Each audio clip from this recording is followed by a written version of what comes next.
24 was a letter as per his instruction or his handwriting. By handwriting, I mean in a sense of did he author the letter himself?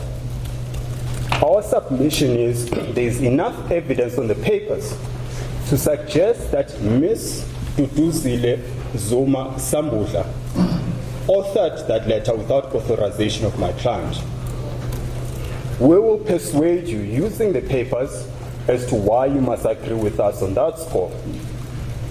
If you agree with us on that score alone, independent of the first round of attack which I've narrated to this court, Mr. Khumalo must again come right. In the alternative, you could view both arguments in conjunction and then make your conclusion. Ultimately, what my client seeks is to be reinstated as a party president, directing IEC to reinstate him as a party president.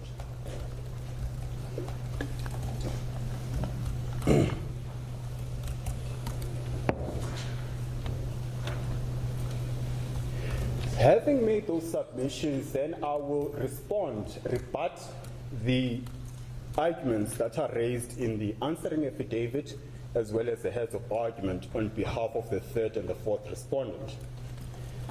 Now I start with the first attack, which is directed at the IEC in regards to Regulation 9 and our submission that they did not comply with Regulation 9. What is common cause, and I'll not take the court there. To an extent you want me to take you to a particular paragraph, particular page, please direct me, but I work on the premise that the court would have seen the entirety of the papers. What is common cause is that Mr. Khumalo, in his name, registered Mkondo Wesizwe. There seems to be no dispute there. In his application to register Mkondo Wesizwe, there is an annexure called Annexure 1 in terms of the regulations. It provides for details of who the party leader is. There Mr. Khumalo's name appears. Elsewhere in the same annexure are details of the contact person for the party. There again, Mr. Khumalo's name appears. The IEC then responds to this application, confirming that MK has been duly registered, with those details being accepted as the registered details of the political party. I make this point because in the answering affidavit, there's a claim that Mr. Khumalo has never been the president of MK. We submit that is, of course, misguided on the basis of the Annexure 1. The real dispute then is whether Mr. Khumalo was properly removed as the party president. Of relevance is Regulation 9, and I beg your pardon, I must read the provision, it's not too long. It's Regulation 9 to the Registration of Political Parties Regulations. It says any change in the particulars furnished in Annexure 1 that I've made reference to must be notified to the Chief Electoral Officer in writing within 30 days after such change by the registered leader of the party. And that's where it leaves it.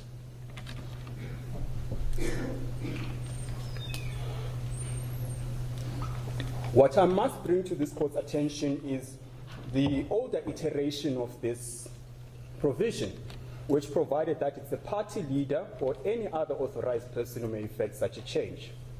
That has been amended in 2021 to do away with any authorized person. That is key, as I will submit shortly. Suffice for the moment to make the point that on the cold reading of Regulation 9, only Mr. Khumalo could have effected that change. Not anyone, certainly not Ms. Zuma Sambudla.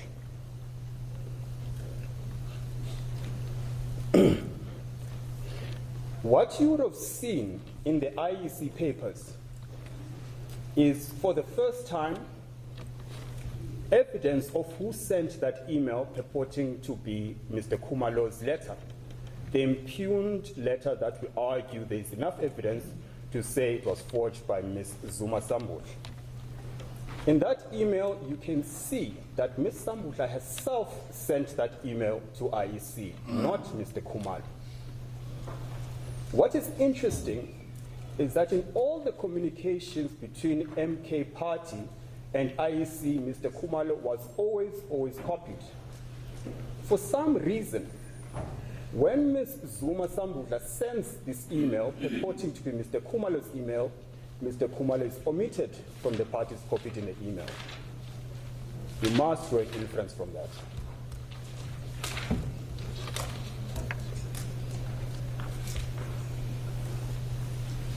What you'll also see in the annexures provided by the IEC, the IEC asked Mr. Khumalo, do you intend to change the party leader?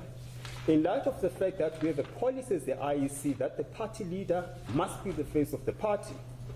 One, we have no knowledge of such policy, neither has it been provided by the IEC to date. It appears nowhere. They then asked Mr. Khumalo, do you intend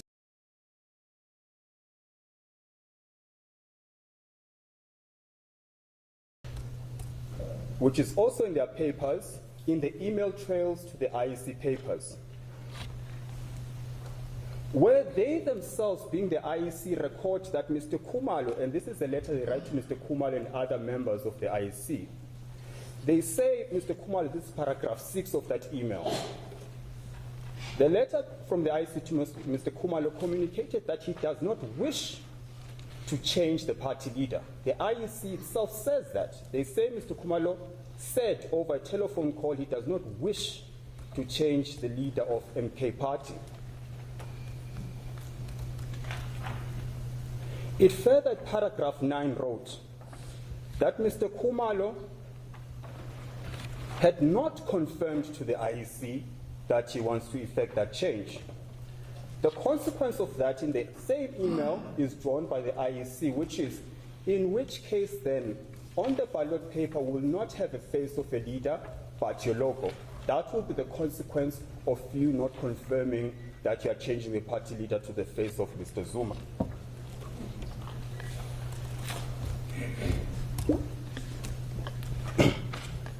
And then in response to that email, they receive an email from Ms. Duduzile Zuma Sambudla, who was copied in the correspondence I'm talking about now. She was copied in that email. She then responds to that email, omits Mr. Khumalo's name as the copied party, and finishes this purported resignation by my client.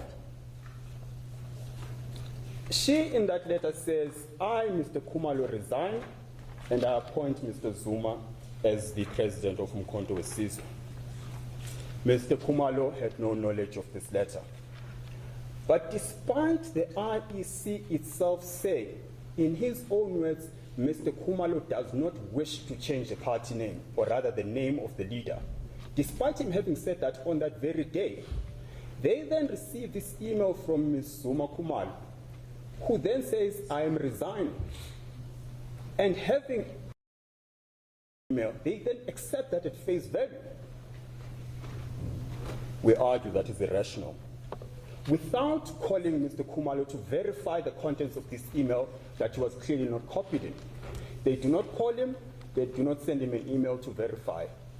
We submit with respect that is irrational application of the mind and exercise of public power.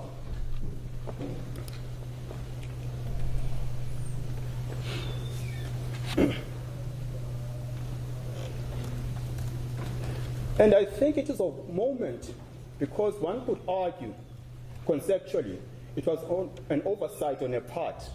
She didn't think Mr. Khumalo was relevant despite the subject matter of the email. What is telling is the fact that if you go through all those email correspondences that have been attached by the IEC, at every turn Ms. Zuma Sambudla writes to the IEC, she copies Mr. Khumalo without exception. If you have regard to those emails, every email that Ms. Zuma Sambudla had Mr. Khumalo copied. We therefore suggest it was a deliberate omission in this instance for obvious reasons.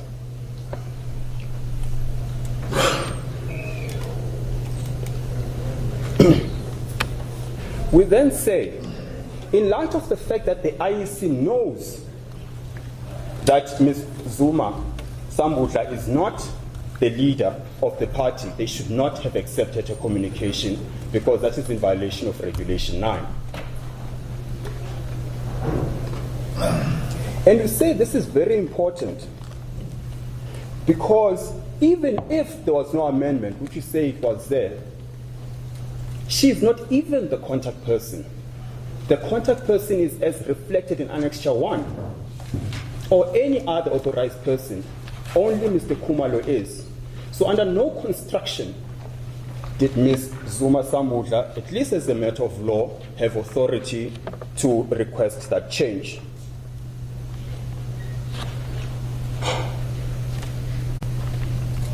And it is important, and I must take the court to this to this provision. It explains why there was an amendment to begin with. Why it is so important that the only person who can effect the change is a party leader.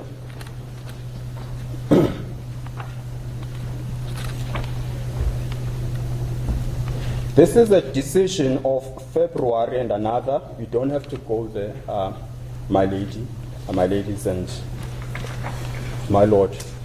It is paginated 107 of the bundle. What you'll see there under paragraph 13 is a all right, that's the situation as it unfolds in the High Court in Johannesburg. We know, of course, but that particular sitting is the Electoral Court, which is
to draw differences and parallels. So if you could go to pages 62 and 63, in an attempt to show you the discrepancies that on the paper show that the letter was forged.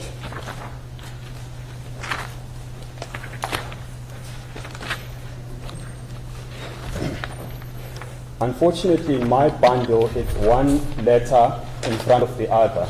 So I'm going to invite the court, if you don't mind, that you clear your own bundles as well and you put them side by side for juxtapositioning and perhaps dramatic effect as well.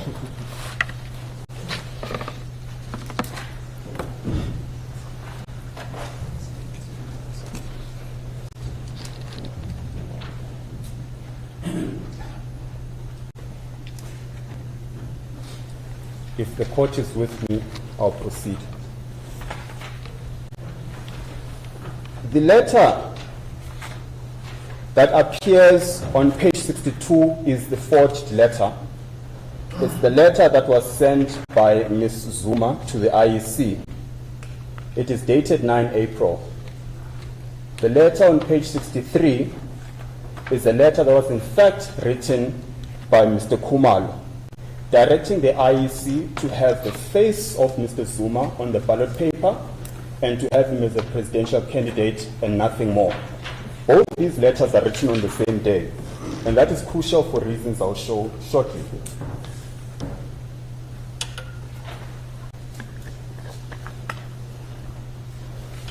In paragraph 1, Mr. Khumalo, or rather Ms. Zuma, writes, I hereby tender my resignation as party leader and request to be replaced by President Jacob Zuma.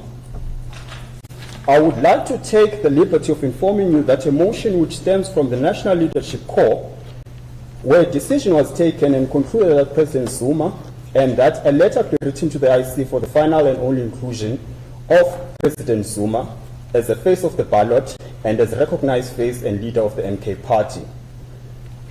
That is exactly the last part about the face, is the letter Mr. Khumalo had himself sent to the IEC on the very day. He had said exactly what Ms. Zuma is saying in page 62.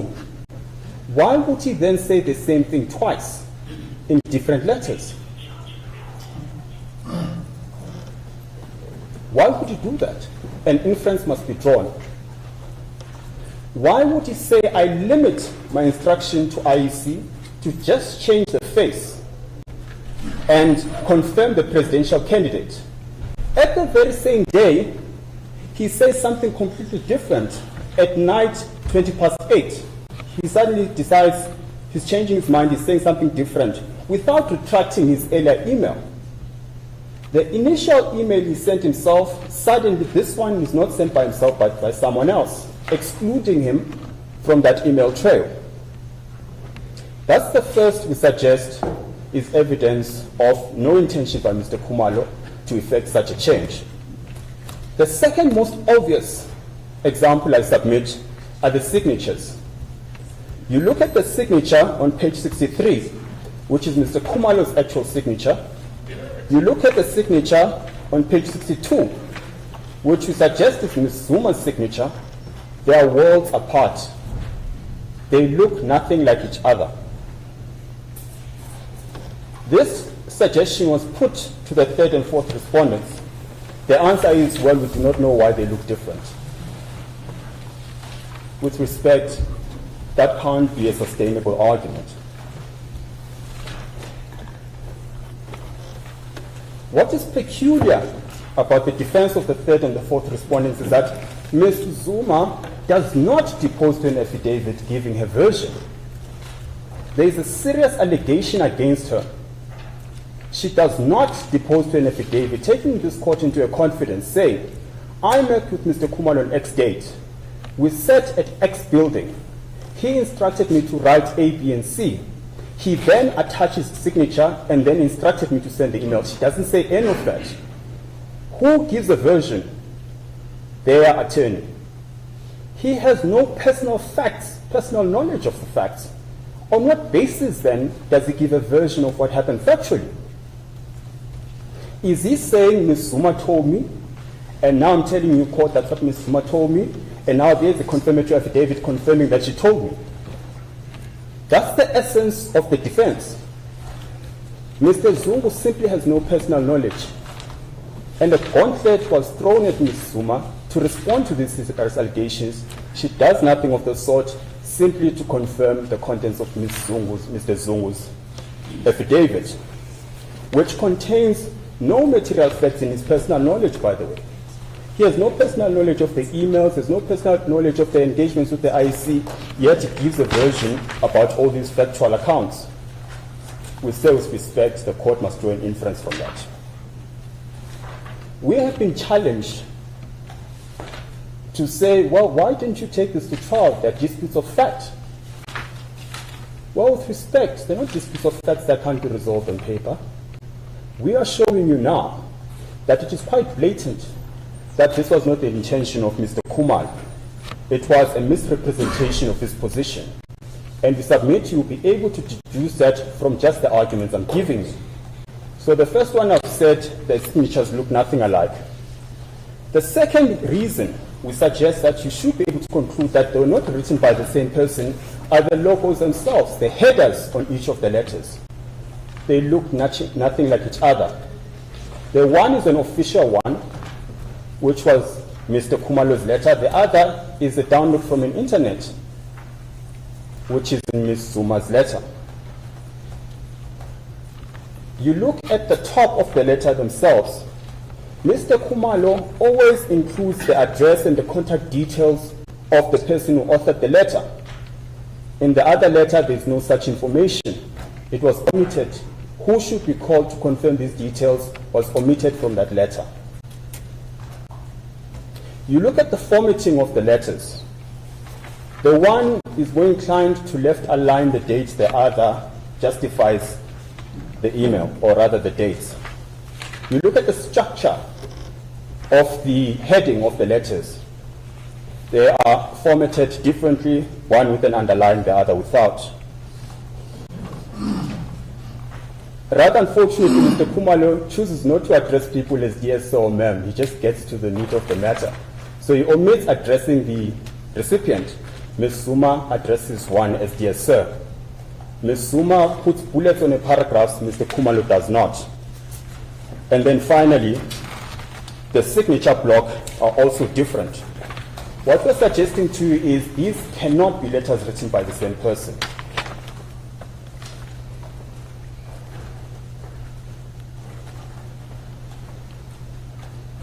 And what you also see, my very hawk-eyed junior is telling me that when you go to the signature block, Mr. Khumalo would put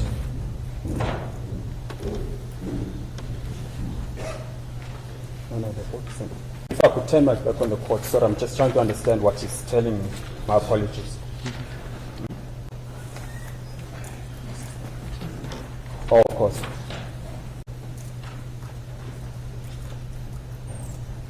Ms. Zuma addresses Mr. Khumalo in the signature block as commander, when in fact Mr. Khumalo himself refers to himself as the president of MK. Those are the differences in the signature blocks. The point we're simply trying to make is these are letters not authored by the same person.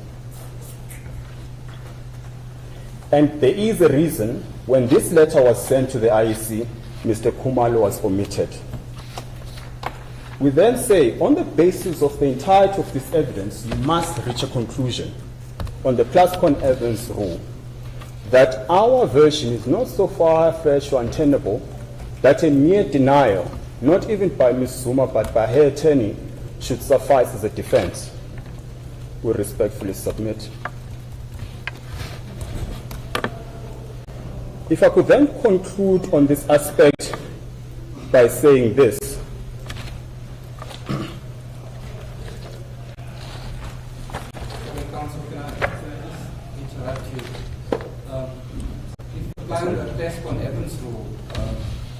Should in fact be the respondent's version is not so far-fetched, not the way that you put it now. That was the intention of my submission. The Plascon Evans rule is that if you put up a version, yes, which on the balance of probabilities negates the other, which version must not be so far-fetched or untenable such that you cannot find in favor of the person arguing the point, then the applicant must win. I see. That's the So intention is of the my point that submission. you're making that the version on behalf of the respondents is so far-fetched that it should be rejected on the basis? No, absolutely, particularly in light of the evidence that I've given you. Yes. Okay. One, the fact that Ms. Zuma refuses to take this court into her confidence and tell you what actually happened. Two, the fact that the letters look different. Three, the fact that she omitted Mr. Khumalo in the email trail purporting his resignation. I get your point. Thanks, Tom. That's a court pleases. I thought you had a question for me, my lady. No, I actually thought sounds like a JSC interview because I remember this issue. The correct formulation of the plus and evens rule coming up in that forum. Well, needless to say, my initial answer would have rendered me unemployed as a judge, I suppose. Thank you for coming to my aid.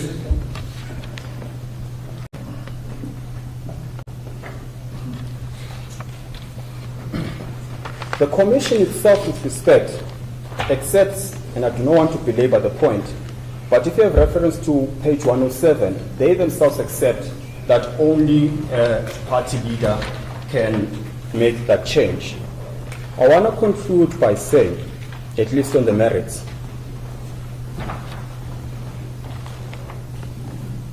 oh yes, there's an argument that, well, Ms. Zuma Sambudla had authorization to effect changes on part of the MK party. She actually doesn't. That MK2 annexure to the answering affidavit merely says, provide her with the credentials of the portal of the IEC. That's all it says. It does not negate Regulation 9. The fact that she can perform other administrative tasks on behalf of the party does not imbue her with the power to exercise a change in terms of Regulation 9. Only Mr. Khumalo can. So nothing turns on the fact that she had access to the portal. If anything, she herself does not use the portal to effect the change. So what relevance then that she had access to the portal? Because if she genuinely thought she's entitled to because she's got access to the portal, well then why didn't she use the portal for that purpose? It's because she knows that is not how you effect the change. How you effect it, it must come from the party president, which is why then she sends the email instead. Nothing turns on the fact that she had access to the portal.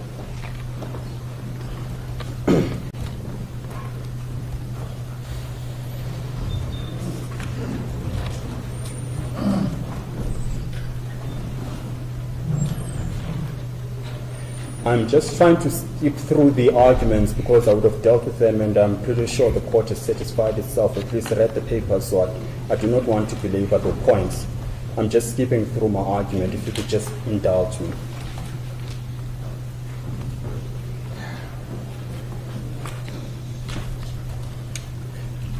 Now, there's a claim that, of course, Mr. Khumalo knows that Mr. Zuma is the president, and he's chosen him as the president. And reference is made to a speech that he made after the 9th of April, which is purportedly when he resigned, where he calls Mr. Zuma our president. We do not dispute that he called him that.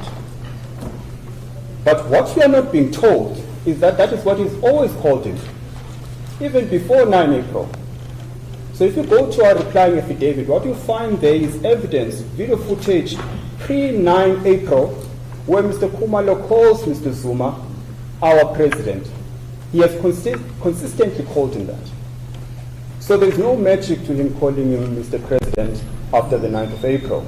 In any event, it is common, and I'll ask the court to take judicial notice, and if Mr. Mpofu objects, then I do not want to take the point further. But it is common for former presidents to be referred to as president. Nothing turns on it. I see Mr. Mpofu wants to object. I struck that off the roll. No, I don't. I just wanted to say that I won't object to the evidence from the bar. Otherwise, I would have done so half an hour ago. I think it is only fair to then struck off the roll. I do not persist with that argument.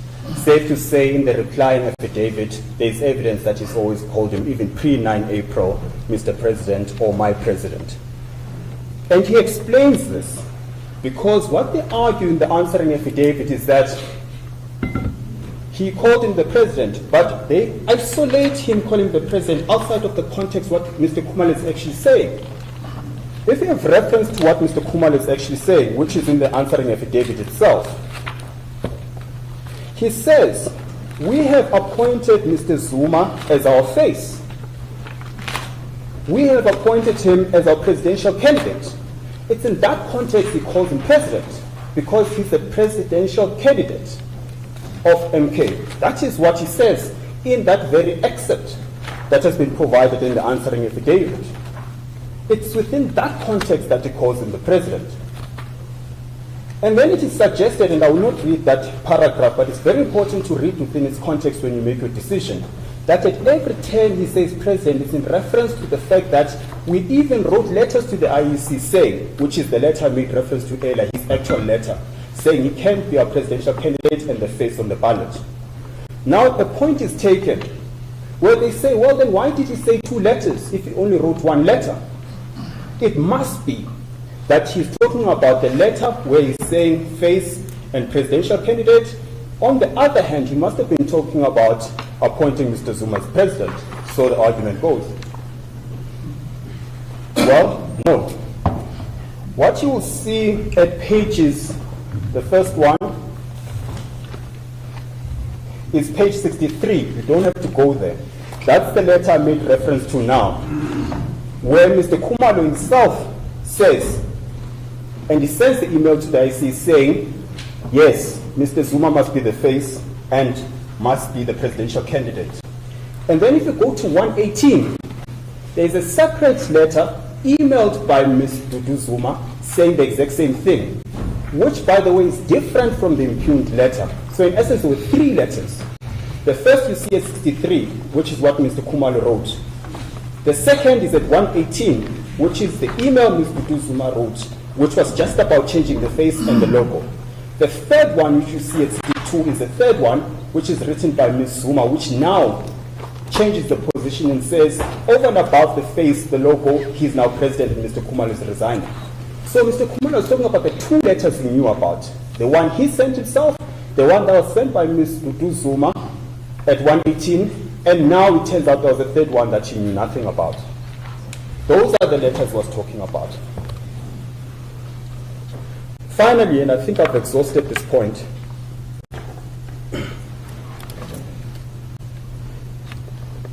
I want to deal very briefly with the issues that were raised as preliminary points. I've dealt with why Mr. Khumalo called Mr. Zuma president. Then let's deal with the issue of jurisdiction. There's an argument that this court has no jurisdiction. We'll really not get into that. I don't want to belabor that point. It should be self-evident that it's an unsustainable argument. And the argument is that, well, Section 19 of the Constitution is not implicated. The very reason Mr. Khumalo is here is to protect and vindicate the Section 19 right to form a political party, to campaign for it, and to stand for office.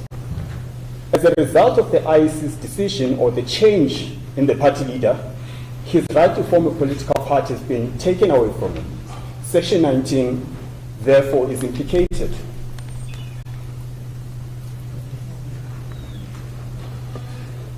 Secondly, if you have regard to Section 20, sub 2, capital A of the Electoral Commission Act, it says this court has the power to decide matters, and I don't want to misrepresent the provision. Let me read it verbatim.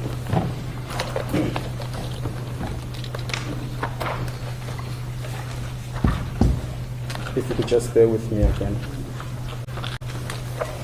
The essence of it's in the, thank you so much, Mitch, appreciate it.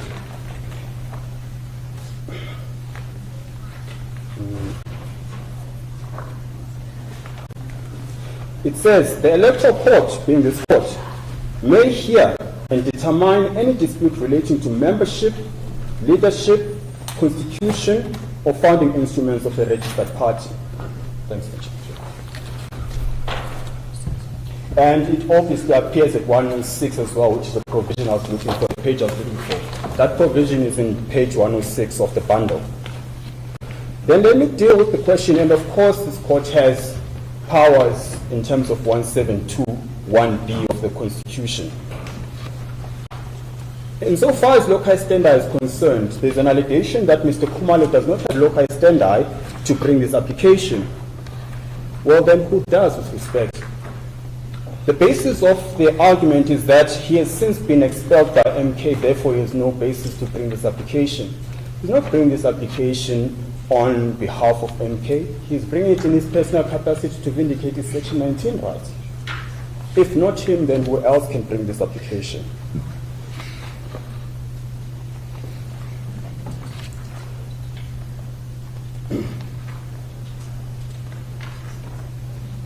And what is interesting, let me make this point quickly, that when Mr. Khumalo involved, or it is attempted to the great displeasure of Deputy Chief Justice Maya, when he attempted to address the court on these issues, he deposed to an affidavit where he says Mr. Zuma is legitimately the president of MK, and made the arguments that we're making here in his answering affidavit, in his affidavit. And then one of the justices then suggests to the counsel for Mr. Zuma, but there's an allegation that Mr. Zuma is an illegitimate president of MK. The response on behalf of Mr. Zuma is, well, where does it say he's the president? He hasn't said he's the president of MK. That is in those papers, and it is in these papers, and they haven't been responded to. And then I want to deal finally with the issue of loci standi, urgency.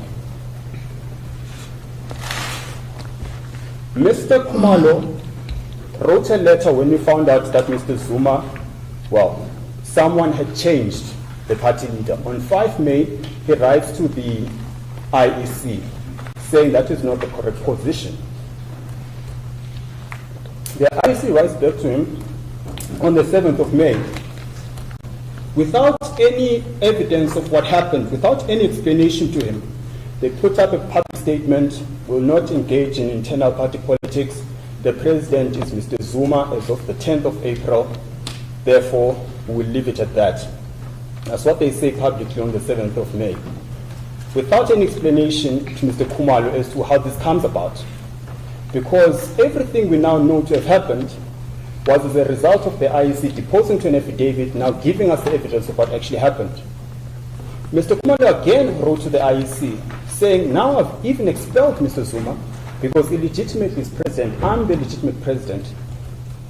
Effect the change to reinstate me as president. They again refuse. He then goes to the Constitutional Court instead of coming to this forum. Why? Because it dealt with a subject matter which is before this court. That could have been resolved by that court at that stage. Because he brought the same, it is convenient and it was proper that he does not deal with this matter in piecemeal fashion. It was convenient for him to be part of those proceedings. But fortunately, unfortunately, Mr. Zuma did not take the point further, safe to say I've never claimed to be president. And I suppose that's the reason why there was no resolution to it. But ultimately, he took that step, rightfully or wrongly, to go to the Constitutional Court. When that does not give him any joy, he then applies to this court. And this matter was said to be, well, according to the notice of motion that was issued by Mr. Khumalo, it ought to have been heard at least 2 weeks prior to the elections. And then there is no timeous response by Mr. Zuma and the other respondents by the due date of the answering affidavit as per the notice. Despite that lateness, the registrar of this court writes to Mr. Zuma to file an answer by X date and X time. He does not respond, even by correspondence, to explain why he will not be able to. He does not comply with that directive itself. Time lapses, then eventually an answering affidavit comes. It comes at a time when there's a directive from this court saying, file heads of argument. And the legal team is in the course of dealing with those heads of argument that the answering affidavit comes. And then this court, or rather Mr. Khumalo, writes to the registrar saying we do not know what the court makes of Mr. Zuma's answering affidavit, which is late in terms of the notice, which disregards or at least does not comply with the directive of this court. Are we to reply to the answering affidavit? There's no response from the registrar. Time then lapses. Then last week, the registrar writes to us saying, well, the matter is going to sit on Friday. Despite this respect, and I'm not suggesting, maybe let me not even go there. The point is, then there was this directive that we will be in court sitting last Friday. I then caused my attorney to inform the court and evidence that I had an examination which had been preset as of early this year. There's no response to it.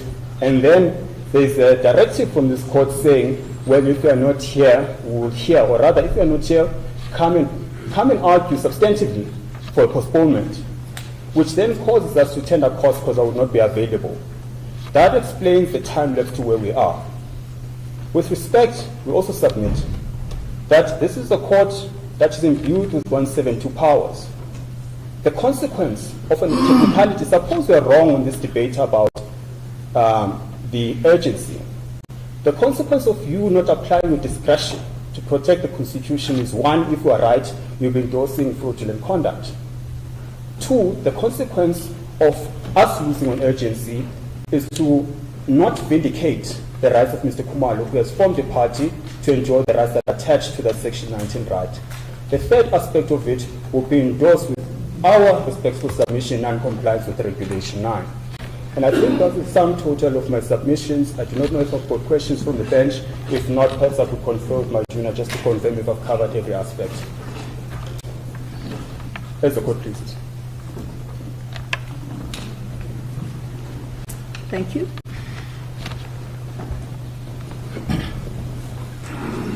Thank you, Justices.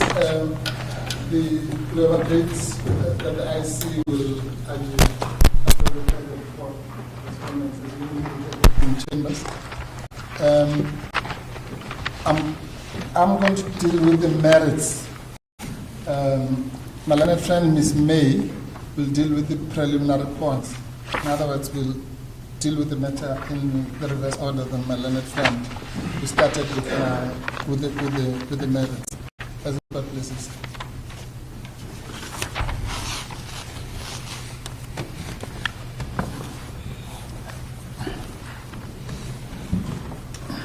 As it pleases the court, my ladies, my lord, on behalf of the third and fourth respondents, we'll be raising 4 preliminary issues that should be dispositive of this matter, and an additional preliminary issue with regards to the late filing of the applicant's replying affidavit. The dispositive preliminary issues that we wish to address before this court is firstly jurisdiction, secondly urgency, third condemnation, and lastly locus standi. If it pleases the court, I will now turn to deal with the issue of jurisdiction. My ladies and my lord, the applicant has sought to invoke this court's jurisdiction on the basis of 2 provisions, Section 172 of the Constitution, as well as Section 20, subsection 1A of the Electoral Act, as pleaded in their papers. Without addressing this much further than our will, we submit that Section 172 of the Constitution doesn't apply, because it provides that when deciding a constitutional matter within its power, a court may make any order that is just and equitable. So in essence, Section 172 of the Constitution still requires the competence of this court to hear and determine this matter. So then we look at the other provision that they rely on, Section 20, subsection 1A of the Act. And in terms of that Act, in terms of that provision, it stipulates that this court may review any decision of the Commission relating to electoral matters. So we know that there are 2 things. There needs to be a decision of the Commission, and the matter needs to be a matter relating to an electoral matter. In this regard, our submissions are that, firstly, this isn't a reviewable decision of the Commission. It is clear from the papers, and as directed by my learned friend, that the cause of action arose from the resignation letter dated 9 April 2024, which was authored and signed by the applicant, Mr. Khumalo. And so it is the case is in fact that the IEC acted on instruction when it removed the applicant as the party leader and replaced him with Mr. Zuma. This is confirmed in page 87 of the bundle, which I will not direct this court to, but should they wish to have any reference, they can refer to page 87 of the bundle for this argument. And so it is clear before this court that this is not a reviewable decision of the Commission. But even further than that, this matter does not constitute an electoral matter.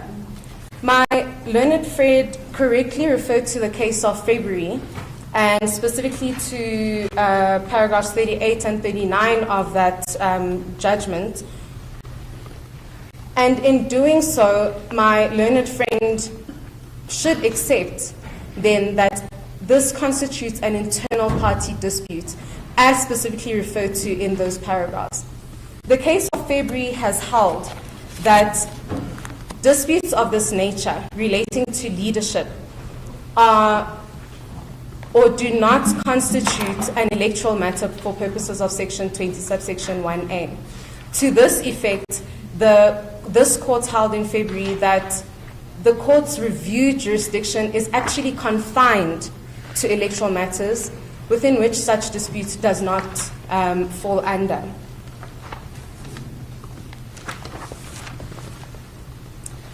My ladies and my lord,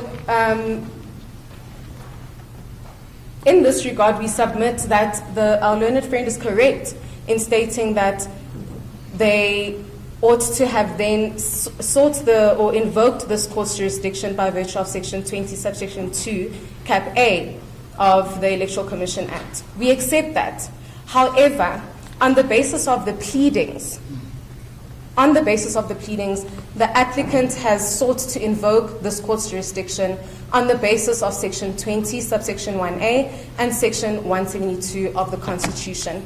By virtue of the cases of Gaba, Chiwa, My Vote Counts, as several examples, it has been held that with regards to jurisdiction must be determined on the pleadings.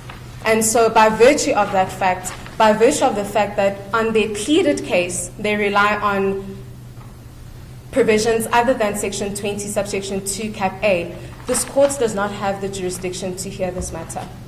That is simply the issue of jurisdiction, my ladies and my lord. And if there are no further questions, then I will address the issue of urgency.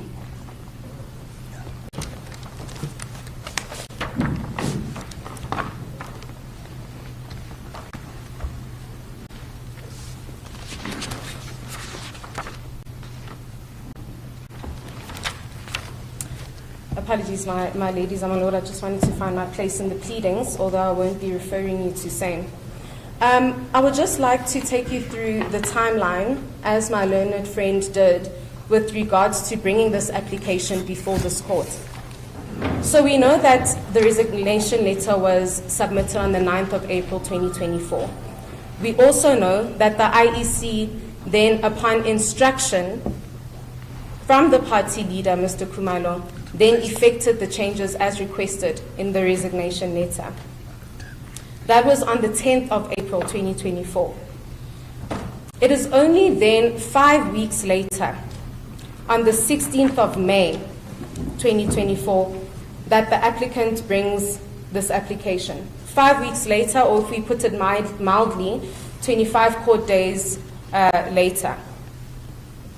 And in this respect, my learned friend has added that while in between the 10th of April and the 16th of May, they wrote to the IEC on the 5th of May, they received a response on the 7th of May, and then they brought an application to the Constitutional Court, and etc. But none of those are actually pleaded. None of those facts are actually pleaded in their founding papers. But even if the court was to accept their version, they still wouldn't meet the statutory obligation to bring this matter on an urgent basis. And on the pleadings, my learned friends have failed, or the applicant has failed to set out a full explanation accounting for the entire period of delay as to why this matter was not brought earlier. The only reasons that we have for urgency, or their case for urgency, is set out on pages 17 and 18 of their founding affidavit. And I don't mean to draw this court to papers which they've already read, but I think that it is significant for purposes of this argument. They argue that, in fact, from the outset, my learned friend argued that the applicants accept that the elections have nothing to do with this matter. At the outset, that is what was stated by my learned friend. However, if regard is had to the pleadings, they plead as follows. The national and provincial, and I'm reading from paragraph 59 of their founding affidavit, which is on page 17 of the bundle. The national and provincial elections are scheduled to take place on 29 May 2024. I intend to make decisions around MKP's election campaigns and matters related prior to that date. As a result, it is important for this application to be heard before 29 May 2024. If this application is not heard before that date, I will not obtain substantial redress at a hearing in due course beyond the 29 May 2024, as by that time the elections would have already taken place. So, if this has nothing to do with the elections, why are we here? Why are we here on an urgent basis without any decent or valid explanation as to why this matter could not have been brought to this court earlier? In fact, on their own version, they state that if this matter is heard beyond the election date, then this matter is moot. It reads in paragraph 68 that if the 62, that if this application is not heard and decided before the 29th of May 2024 and is heard after the election date, the matter will have become moot as the changes are required to make are centered on election campaigns of MKP, which only can be done before the elections. And so it is clear that on the applicant's own version that this matter is moot. The issue of urgency falls away, and there actually is no reason why we should be in this court on an urgent basis. And on that basis, this matter should be dismissed for lack of urgency. Or for mootness. Excuse me, my lady? Or for mootness. Or for mootness, my lady. Correct. Yes, on their version, that is. Thank you, my lady. And in any event, the matter was then, on the 28th of May, the matter was then set down for hearing on the 31st of May. And as indicated by my learned friend, as if it hadn't been bad enough that they had not brought this matter on an urgent basis, they still sought a postponement of the hearing of the matter, which is unheard of in relation to an applicant that has brought an urgent application before any court. It is completely unheard of. So all of this indicates to us that this matter actually is not urgent.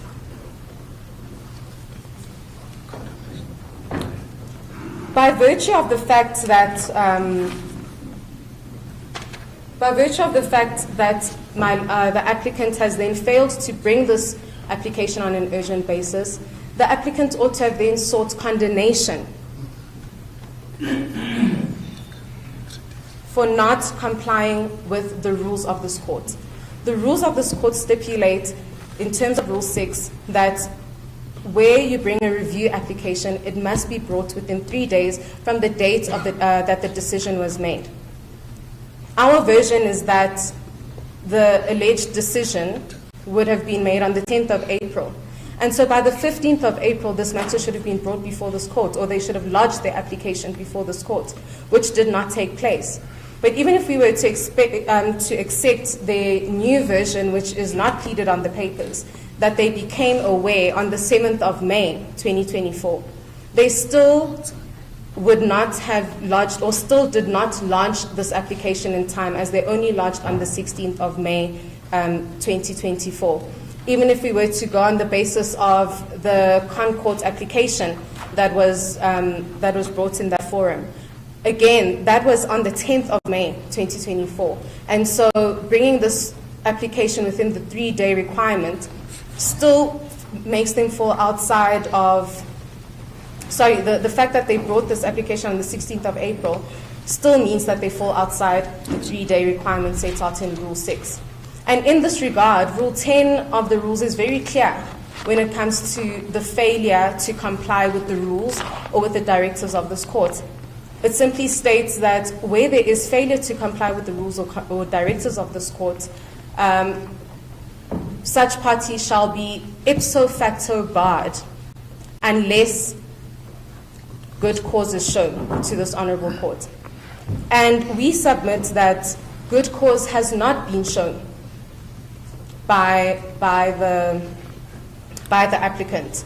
Good cause has not been demonstrated to this court, nor has a full explanation seeking this court's indulgence for the late institution of this application is before this court. Yeah, and on that basis, we submit that by virtue of the fact that there is no condonation application, there is no compliance with the rules, this matter should be dismissed. My ladies, if I may just check with my learned, with my senior, if there's anything else you'd like me to address before I move on to the issue of locus standi.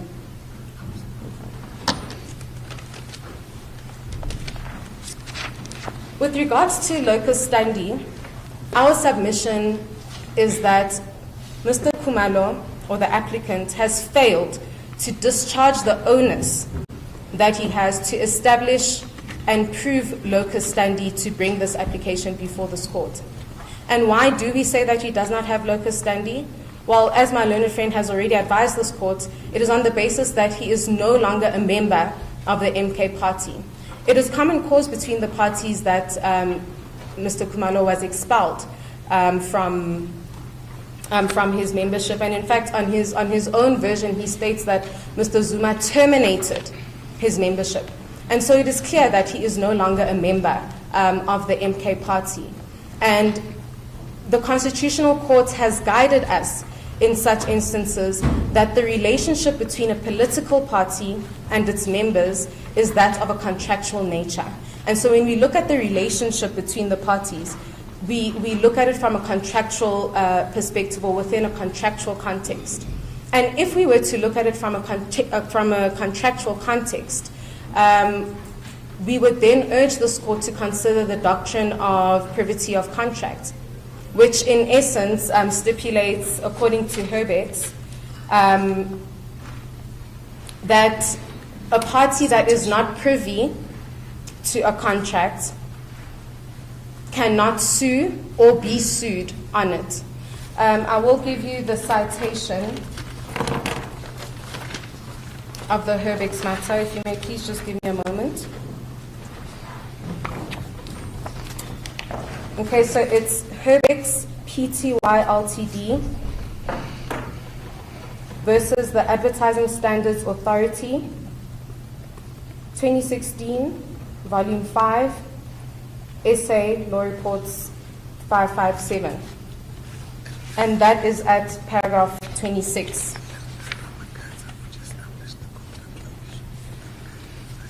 And then with regards to the matter of Ramakatsa that I referred to earlier, the citation is Ramakatsa and others versus Mahashule and others, 2013, Volume 2, BCLR 2020 in the Constitutional Court, and that is at paragraph 80. Did you say 80? Excuse Paragraph me? 80. Yes, paragraph 80. Sorry, I missed the page number, Ms. May. Oh, sorry, that was an error on my part. I've got 2013 to Yes. BCLR. Yes, so it is 2013, Volume 2, BCLR, And then, if I may please just confirm the page number for you later, because it is a typo on my part, and I don't want to give you the incorrect one. You gave us 2020. Yes. Yes, I gave you 2020. Apologies, my lady. So, just to reiterate, it's Ramakatsa and others versus Magashule and others, 2013, Volume 2, BCLR. I will confirm the page number in the Constitutional Court at paragraph 80. Thank you. And the principle you are drawing us to from that case is? So, with regards to Ramakatsa, the principle is that the relationship that exists between a political party and its members is that of a contractual relationship. On that basis, we then urge this court to consider the doctrine of privity of contract, which is then referred to in the matter of Herbex, where it was stated in that case, or rather they referred to Christie, and stated that in essence the principle of the doctrine of privity of contract is that a party who is not privy to a contract cannot sue or be sued on it. It's page 202. 202. Okay. Thank you, my lady. Okay, so it's page 202 for the case of Ramakatsa.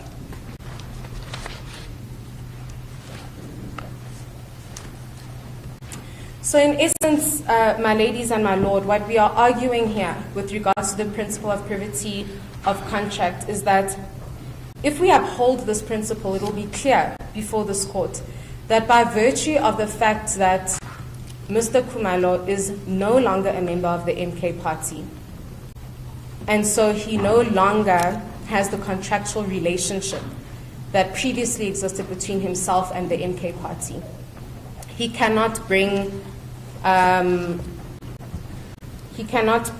this application before this court.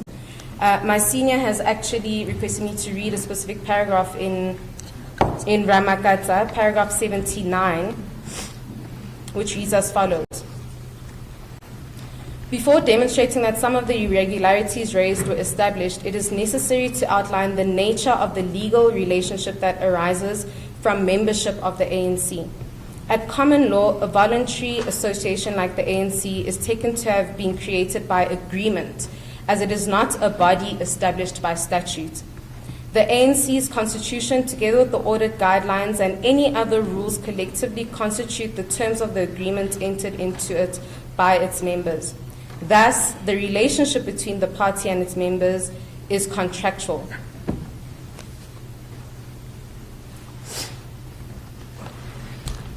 Thank you, Issy.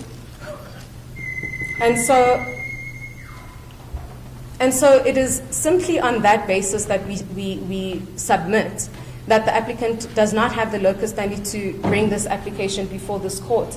And such principle with regards to the privity of a contract must prevail. The authority for that is the case of Structure Group. Structure is spelled S-T-R-U-C-T-R-A Group, Pty Ltd, versus Van Niekerk and others. And then the neutral citation, this has a neutral citation. It's in brackets, case number 06923 of 2019, close brackets, square brackets 2022, ZAGP JHC 219. And you'll find the holding that it is a tried principle of our law that the privity of contract must prevail. You'll find that at paragraph 11 of the judgment.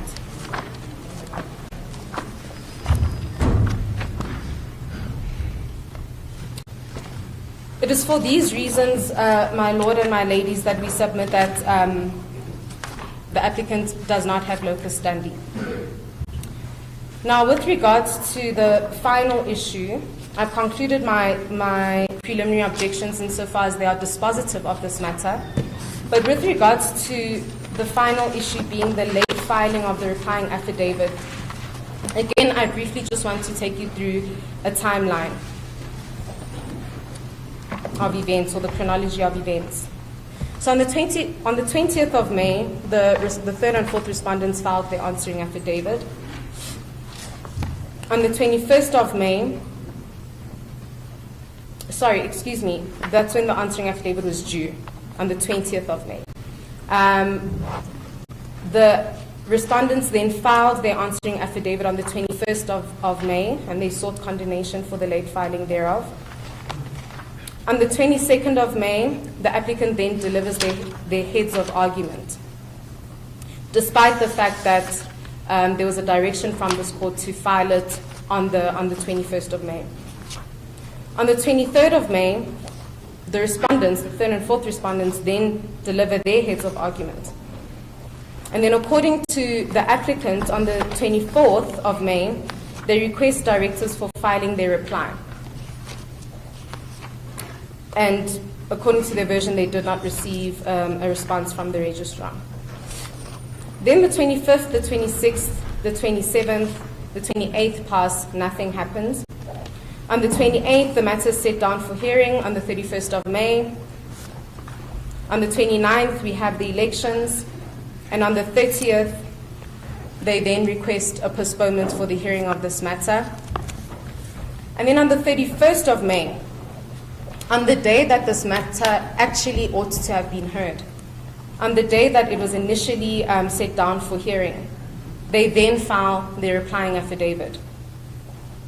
They state in their papers that this isn't prejudicial to the third and fourth respondents, but we submit that it is, because we were placed in a position where we had to submit our heads of argument without all of the pleadings before this court. Their replying affidavit was filed at the stage where pleadings had already been closed and written submissions had been made. And on top of that, it was on the date of the hearing, or the date that the matter ought to have been heard. And so we submit that by virtue of the fact that the replying affidavit came after the close of pleadings, after the third and fourth respondents had submitted their written submissions or their heads of argument, they suffered prejudice because they do not have the entire case before them.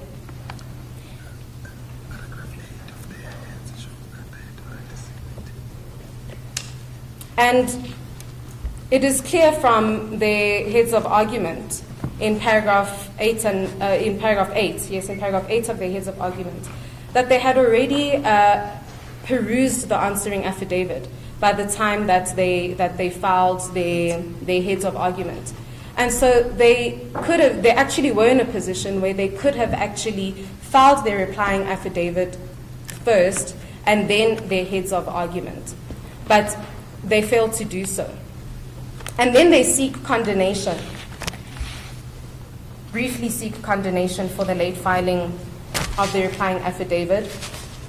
But we submit that this application for condonation, for lack of a better word, cannot sustain. Because in paragraph 5, apologies, my hand is slightly compromised. At paragraph 5, they simply state that I seek condonation of my replying affidavit as I find it is important that I reply to the third and fourth respondents' answering affidavit. That cannot be a valid reason for condonation, a valid reason for this court's indulgence for the late filing of their replying affidavit. And again, in terms of Rule 10, it's clear then that no good cause has been shown. And by virtue of their failure to comply with the rules or the directives of this court, they should be ipso facto barred from filing this affidavit. And so in this regard, we humbly request this court to bar the applicant from filing this affidavit, or that it should rather not be taken into account in these proceedings, and that it should be regarded as pro non scripto. My ladies and my lord, if there actually is one more issue that I would like to quickly turn to. I just remembered it from my learned friend's submissions. At the beginning of his submissions, he also stated that they seek that the IEC is directed to reinstate the applicant as the president. So this draws back to the issue of jurisdiction, and our submission in this regard is that this court does not have the jurisdiction to make such an order. Again, if we go to the case of February, it was held in that case that making such an order would be compelling the IEC to act beyond its constitutional and statutory mandate. The IEC has already confirmed in its explanatory affidavit that it does not have any power in law or any jurisdiction. You see it in paragraphs 8 and 11 of the affidavit. But there's no power or any jurisdiction to determine who the leader of a party is. And so that is clear before this court. And so for this court to then order them or compel them to then reinstate him as the party leader of the AK party would be outside their constitutional and statutorial bounds. And for that reason, this court cannot make such an order in relation to paragraph or prayer 3 of the notice of motion.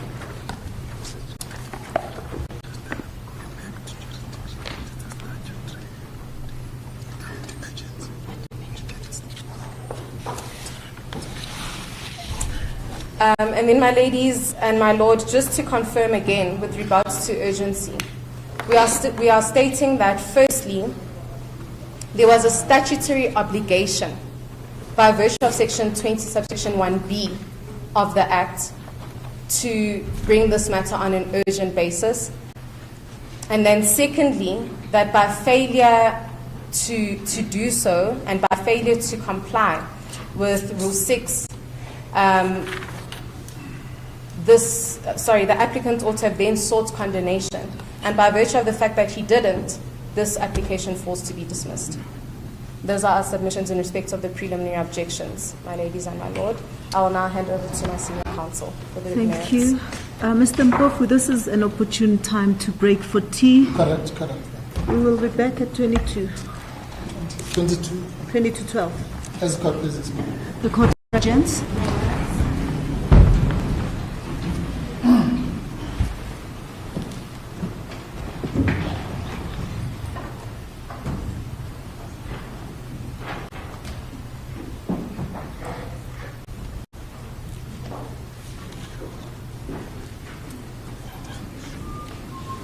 Your other hand.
Ready when you are. As the conference is, I just want to start here really by almost apologizing that we're to be here with such a matter, which is a waste of the court's time already. And that's why in our heads we say that it's unfortunate and embarrassing that this court has to convene on an urgent basis for measures from baseless, unsubstantiated, and false so-called evidence, and at best an abuse of the court process. And I will address that when I talk about costs at the end. But essentially, what we are here for is a concoction of demonstrable lies by Mr. Khumalo, made up stories, defamation of character of, in particular, former President Zuma, Ms. Zuma Sambudla, and the people who used to be in the interim leadership corps or national leadership corps with him. And we will show this court blow by blow where those untruths are. And we will submit that even with the half an hour of evidence from the bar that we received this morning, and my learned friend was saying I should object. Well, there's nothing to object to, because if he didn't give evidence from the bar, he would have nothing to say. He was now turning into a handwriting expert, and look at this comma and that comma there, and even taking instructions from his junior for more evidence from the bar. Now, the issues in this matter are quite simple on the merits. The first issue is the alleged basis of this application, which is the doctrine of ultra-vires.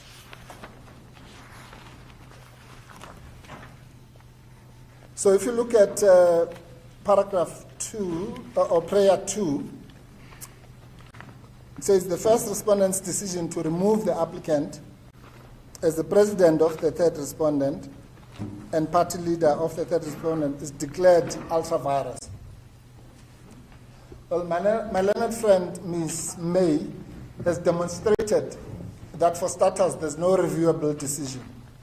But for my purposes, as the person arguing the merits, let's assume that the so-called, so when I do this every time I say decision, it is to indicate that actually there isn't a decision.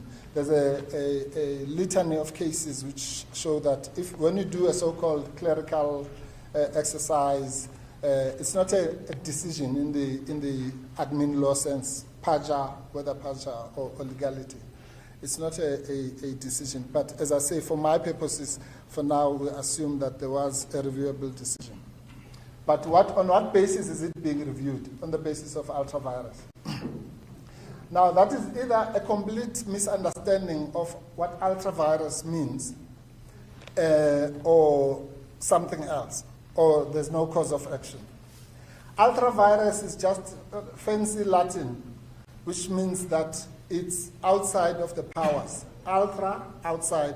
Vires, powers, outside of your authority. In other words, what they are saying is that the IEC acted outside of its powers when it responded to the instruction from the letter. Now, there's nothing that could be further from the truth.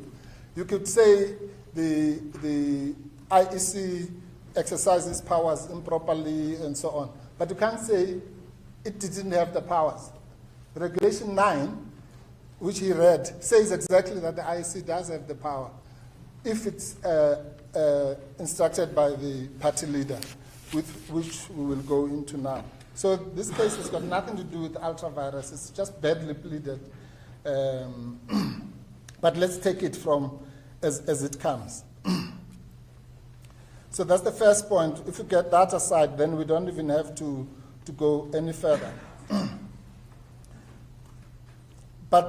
And then, of course, paragraph 3, prayer 3 is even worse.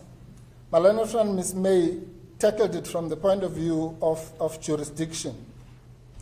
But on the merits, we have to look at it from the point of view of actually what it purports to do. What it purports to do is to be a substitution order.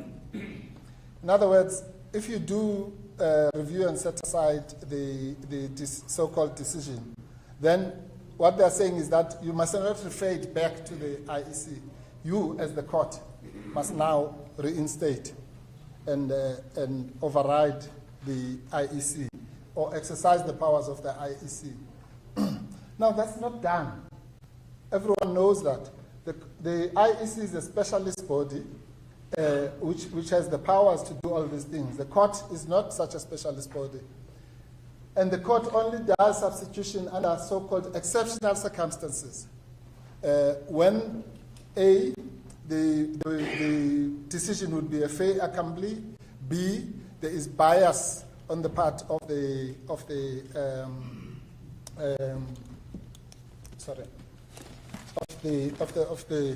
decision maker, and the case, which is well known, I'm not even going to bother the court, is called the Trencon. The Trencon case gives us the requirements for substitution. I'll get the citation. It's a 2015, I think 2015-5 decision of the Constitutional Court. Sorry, if you just bear with me.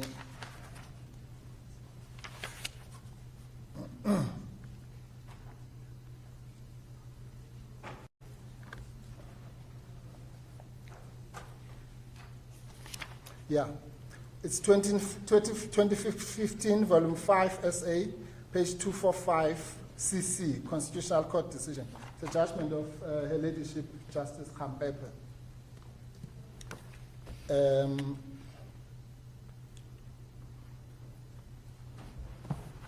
Sorry, just a minute.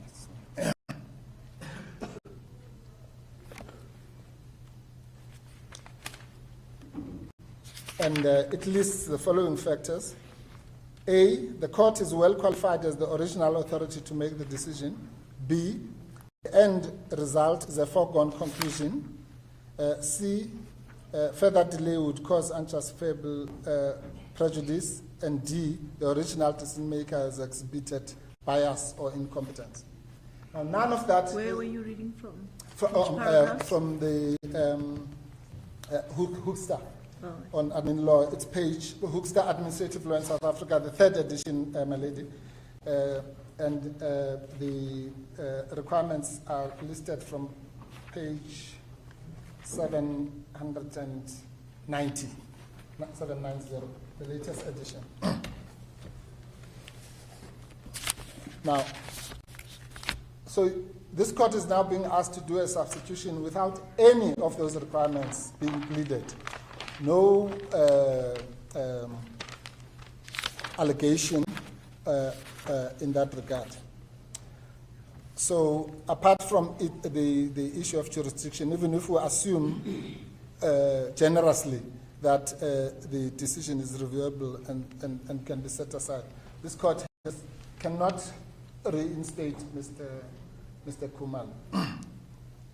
And that is because, and again, I'll revert to so that I don't waste time, to Ms. May's submissions for a different purpose. That is because Mr. Khumalo and his team are missing the most crucial point. Again, this is a manifestation of the so-called Electoral rule.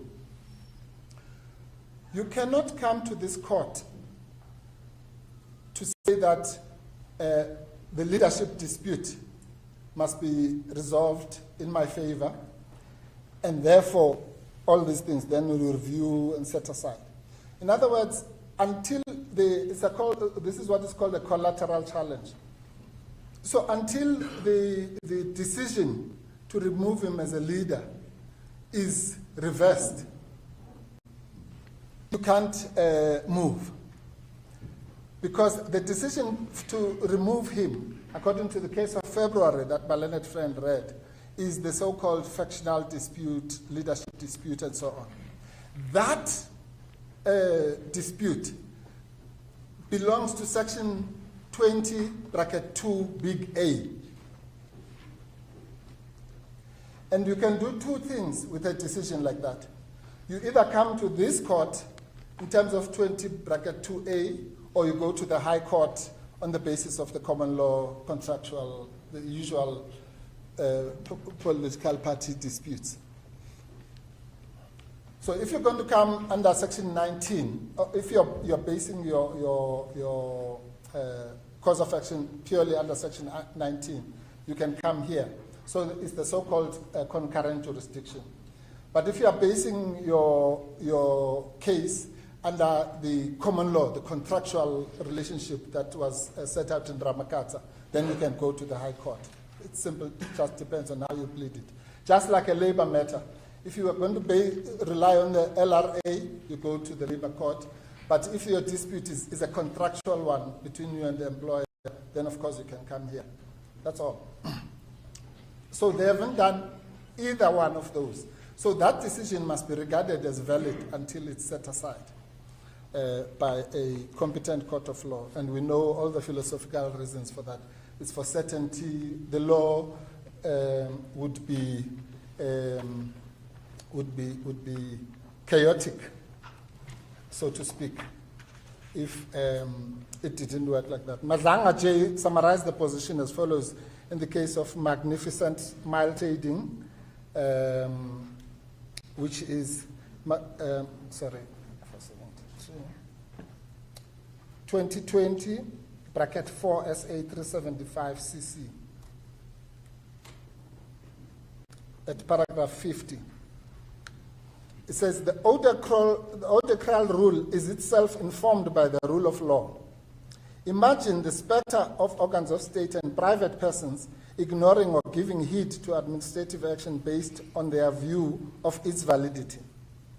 The administrative and legal chaos that would ensue from that state of affairs is unthinkable. Indeed, chaos and not the law would rule. Because really what you would then be doing is you'd be bringing two cases before the court in disguise. Because you have to say, first you must find that the expulsion was unlawful. I don't know on what basis. And then moving from that, you must then deal with the case that is before you. You can't do that. So that's just the legal confusion that underlies this application. And so just on the, what you call it, the so-called review grounds, A, ultra vires doesn't apply, B, there's no case for substitution, and C, it's a collateral challenge which should have, at the very least, have been brought under, which has been brought under the wrong section, so to speak.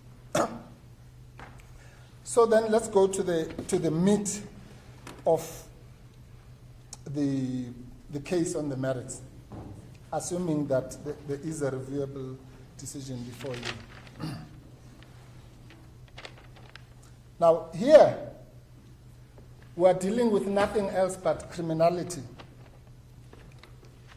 If anything, tongue-in-cheek, that I would say, what Ms. May did not say is that the court doesn't have jurisdiction. It's because the matter should be in the criminal court. Because what we have is pure perjury by any definition. Among other criminal charges, I will show you that there are at least 2 counts of perjury. Maybe 3, maybe more, but at least 2 that I will point you to. Snyman defines perjury as follows. The elements of the crime are the following. Page 343. That's the 5th edition.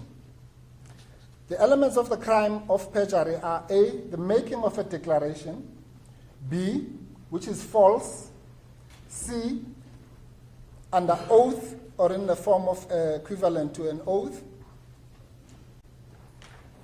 D, in the course of a judicial proceeding, and E, unlawfulness, F, intention.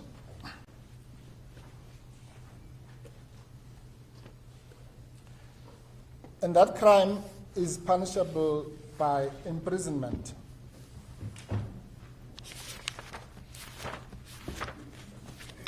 So, Mr. Khumalo's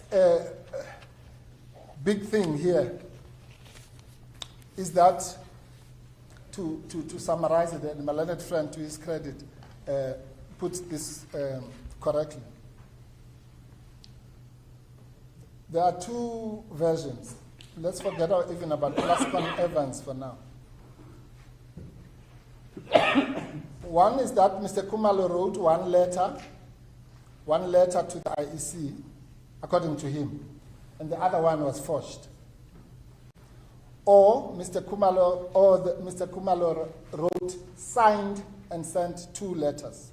And I put the emphasis on signed purposely. Because the first theory, the forgery theory, is based on the one-letter theory.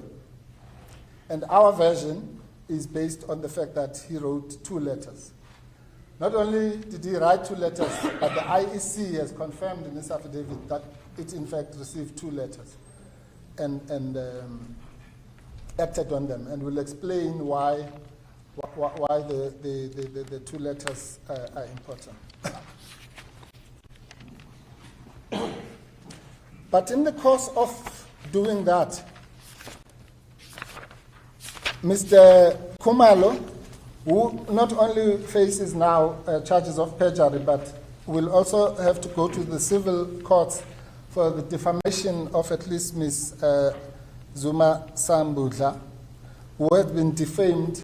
It started warmly by saying she sent a letter and she may be aware of a person who forged it.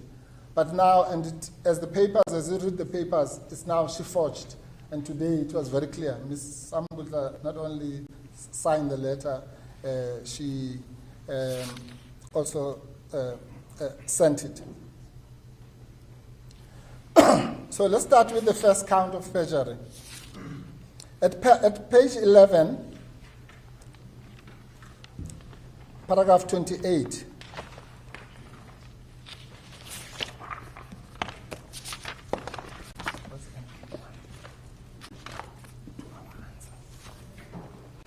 this is what Mr. Khumalo says.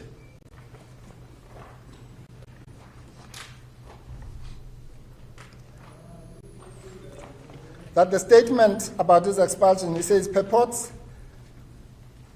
that the decision to expel me and other executive members was taken by the National Leadership Corps, he says, sometimes referred to as the Interim Leadership Corps. And then he says, it is unclear to me where this structure derives its power in terms of the MKP constitution. Let's just pause there.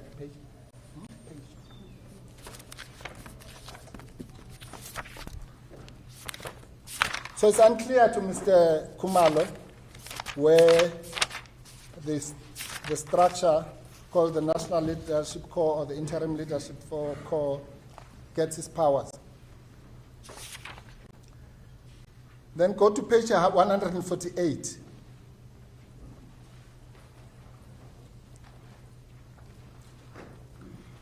$148. 148, my lady.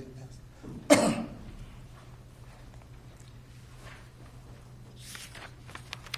This is a letter written by Mr. Khumalo on the 27th of February 2024, signed by him. He doesn't claim that this one is forged.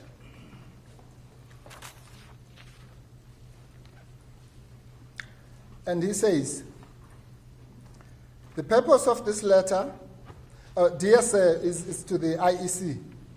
Dear sir, the purpose of this letter is to inform you that the MK party has resolved to hold its elective conference at all levels only after the 2024 elections. Until then, the party will be governed and led by an interim leadership corps appointed as such. So let's just pause there. So the structure that he says he doesn't know where it gets its powers, he explains to the IEC under his own handwriting that is the structure that is going to take us until after the elections.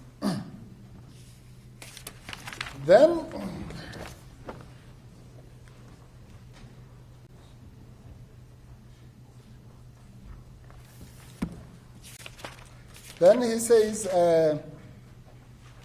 at page 14, this is the second count of perjury. He says, I wish to state that Ms. Zuma Sambudla excuse me, is not part of the leadership collective of the MKP, and therefore she is not authorized to communicate anything regarding the MKP with the IEC or any stakeholders on behalf of the MKP. He says this. At the end, he says, so help me God.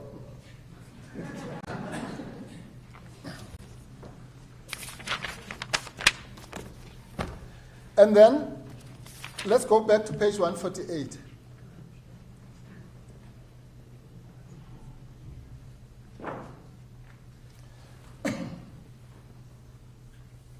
At page 148, he says, in his own handwriting, which he has not disputed, paragraph 2, in line with the above, the MKP, via its ILC, that's the leadership corps, resolved on 19 February 2024 to make the following amendments in respect of the particulars furnished in its deed of foundation previously submitted in terms of Section 15 of the Electoral Commission Act 51 of 1996. Next paragraph. By the addition of the following names of the members constituting the executive body of the party. 1, Mr. Tandukolo Jodo. 2, Mr. Edward Njingila. And surprise, surprise, 3, Duduzile Zuma Sambudla. Signed, J.S. Khumalo, at page 149. So this is the same person that says she's not part of, swearing to God, she's not part of the leadership collective of the MKP, and therefore she's not authorized to communicate anything regarding the MKP.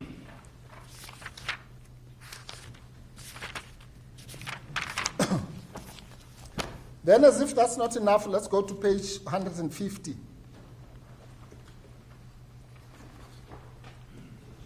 This is a letter signed by Mr. J.S. Khumalo, now on the 19th of March 2024. It says, the purpose of this letter is to inform you that the MK Party's leadership has resolved that the login credentials for the IEC portal be changed and replaced as in paragraph 2 below. And then in paragraph 2, says, in line with the above, the MK Party, via its interim leadership corps, requests that the following members' details be included. And the person, Duduzile Zuma Sambudla, and signed J.S. Khumalo, party leader. Now, I said there will be 3 counts at least. The most serious one, which goes to the core of why we are here, is the following. Let me paraphrase. My learned friend says that to this court, 1, Mr. Khumalo only wrote 1 letter. 2, when we are talking about JK, the JK 6 and 7, as between JK and 6 and 7. In other words, he wrote JK6, I think, is the forged one. Yeah, allegedly forged one. And then JK7 is the genuine one. So he says, no, of those two letters, he wrote only one. Then he also says that Mr. Khumalo, remember the IEC says that Mr. Khumalo was literally harassing them with emails and phone calls to say, please, I've told you, you must replace me with Mr. Zuma, or all these things. So he says, no, that's not true. And then the third thing that my learned friend says is that, no, whenever he says Mr. Zuma is the president, he's just talking about his previous job, because he was the president of the country. Now you'll see from what Mr. Khumalo said, he says at paragraph 19, page 142, and I want to read. It's a pity. I had hoped to arrange for a screen in this court so that we could actually play the video, but because of the urgency, we couldn't do that. It's a very short clip. So this is what he says, quote, so people must not tell lies. Namalala, that's Mr. Zuma, is our president. I want to start with what is running on social media. There is something we have done. I want to explain this to avoid confusion. On the 12th, the ballot paper of South Africa indicating who will represent Umkhonto weSizwe was supposed to be issued. You will remember that I am the one who registered as the party leader of Umkhonto weSizwe. But we agreed that our president will be Nxamalala. We have never had a different decision. Because we have agreed that we would deal with this matter in this way, the time has come, not something about the old presidency, the time has come where we have to state publicly that Mr. Zuma is the one who will lead us as president. Then there's cheering. Now, here's the important part, where he now creates the causal link. He says, that is why, those are important words, that is why on a previous Friday, I wrote a letter to the IEC to say that Mr. Zuma is the one who will be on the ballot paper to be next to our logo of the MK party. In other words, he's the one who's going to be our president, and people must not be confused. And that is why I, Jabulani Khumalo, wrote a letter to the IEC. And then he says, I wrote this letter because MK is not divided. We know what our mandate is and what we want. In that regard, the IEC disputed that I had written the letter myself. In other words, so the IEC now is being accused of also suspecting forgery or something. And he says, on the Saturday, the IEC asked me to send another letter which explains the same thing. They still doubted. On the Monday, I now decided to phone them, this time to ask why the ballot paper does not show the face of Mr. Zuma next to our logo. They said I had not told them. And listen to this. I said there are two letters. This is now the person who comes here to say there's one letter. I said there are two letters. What is it that you do not understand? They assisted us because they then did put him on the ballot paper. We have now seen that it has been printed and Mr. Zuma's face is next to our logo. More cheering.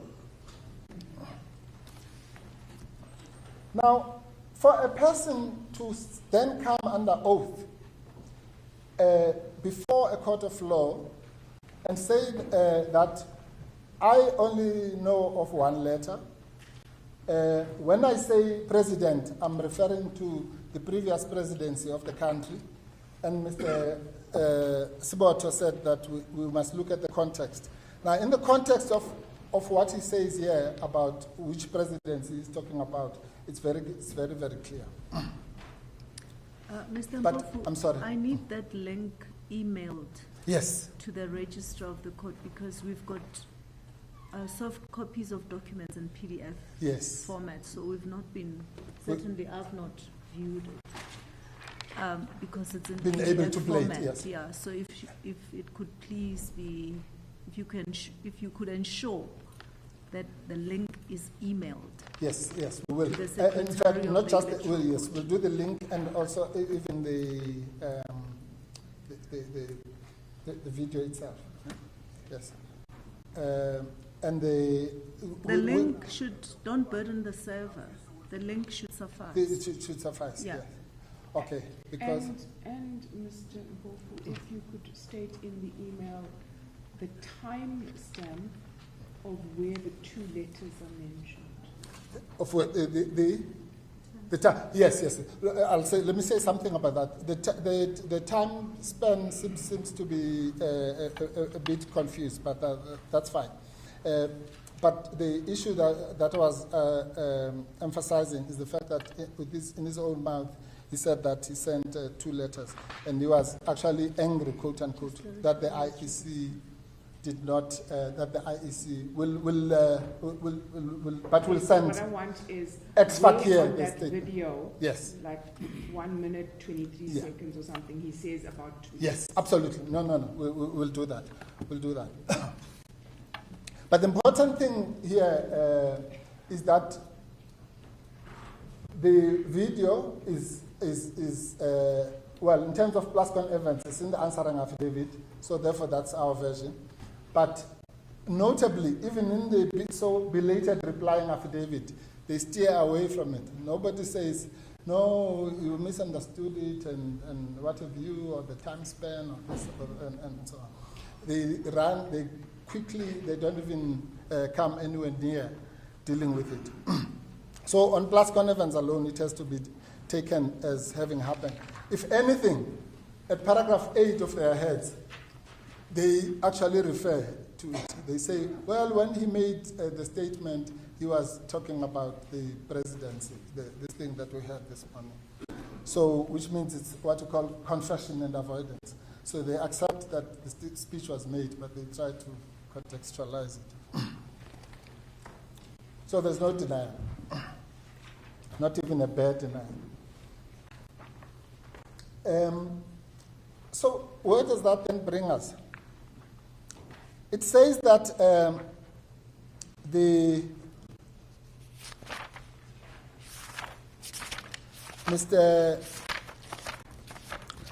just for good measure, to make it easy for the NPA, I think that let me just refer to what I would call the 4th count of perjury.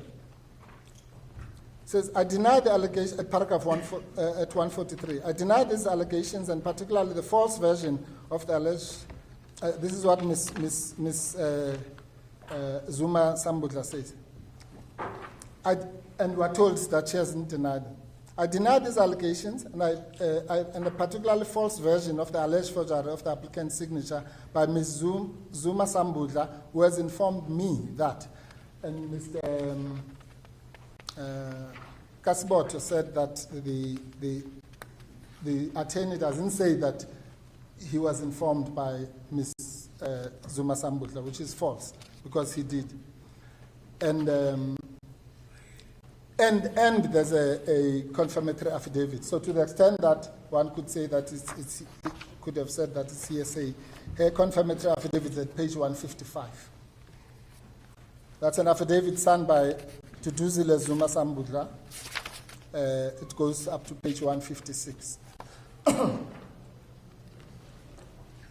Now, not only does she deny this, she actually tells the court, because again, if she just said, well, I deny, we could have criticized in terms of Plascon events as just giving a bad denial. You know, in the face of such an allegation, if you just gave a bad denial, one could say, well, you know. But she says at page 144, The letter was indeed signed by the applicant during a meeting and in the presence of at least 2 other eyewitnesses, in addition to her. In other words, minimum of 3. All of whom were members or leaders of the party. The 2 are Mr. Farai Macha and Mr. Bheki Manzini, and of course Ms.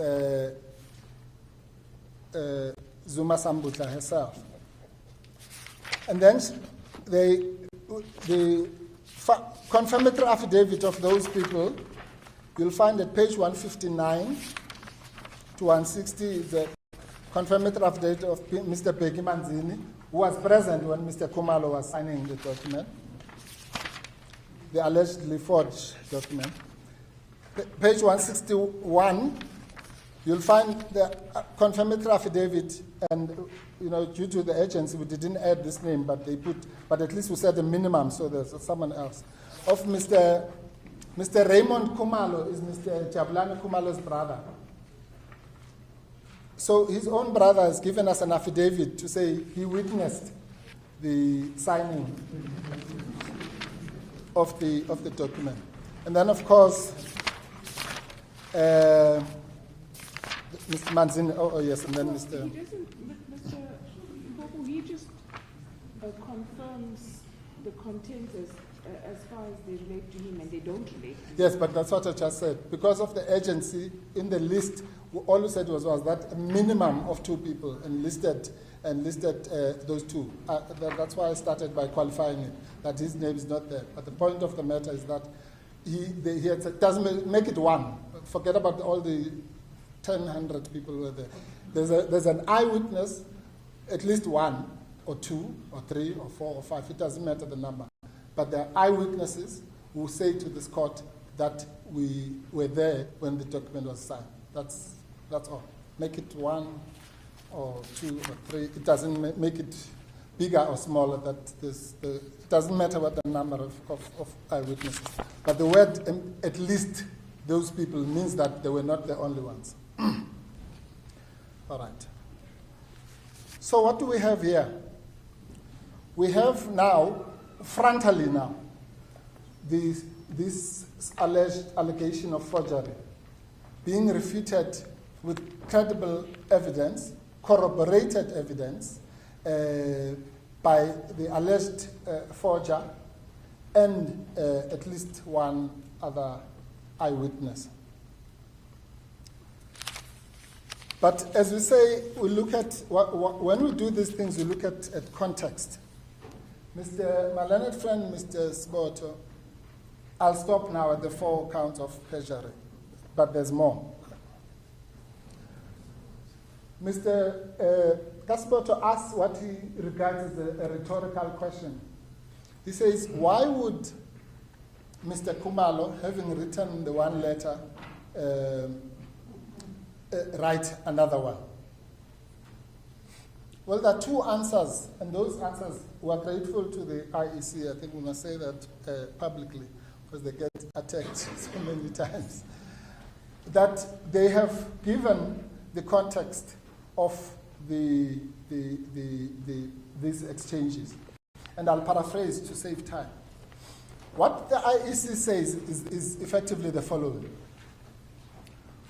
That, yes, Mr. Khumalo wrote a letter saying that he's withdrawing only as a party lead.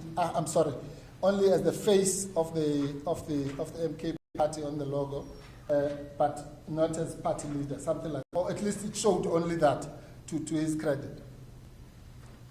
And yes, the exchange then happened. But here's the issue.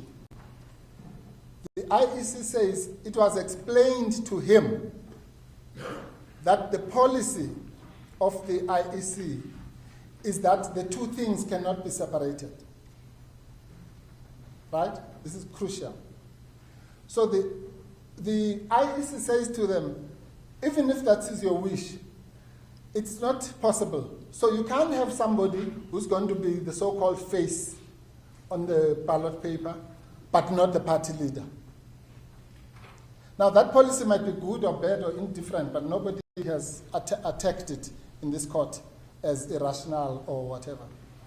So the policy is the policy.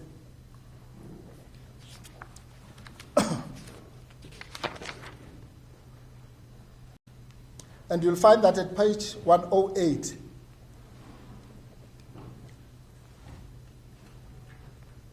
It says the commission, that's the IEC, adopted a policy decision that only the registered leader of a party must appear on the ballot for that party. In order for Mr. Zuma to appear on the ballot as the party wished, he would have to be registered as the party leader. It's very clear.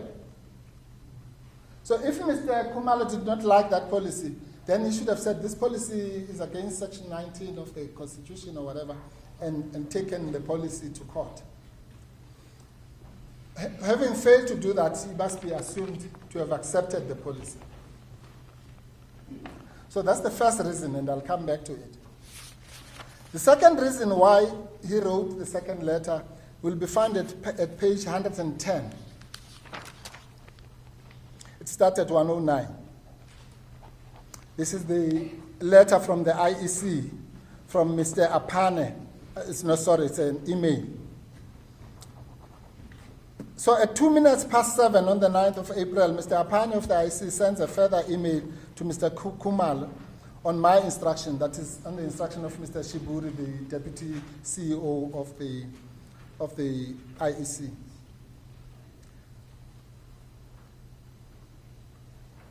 And they literally give them almost a manual. So they say, submit a request to change the party leader so that the preferred candidate's face appears next to the MKP ballot. That's at number 2. I'll jump the other ballot, but number 5, also important. Well, number 4 is important on the two-letter theory. It says, a letter was received. In other words, that would be the first letter, the unforged letter.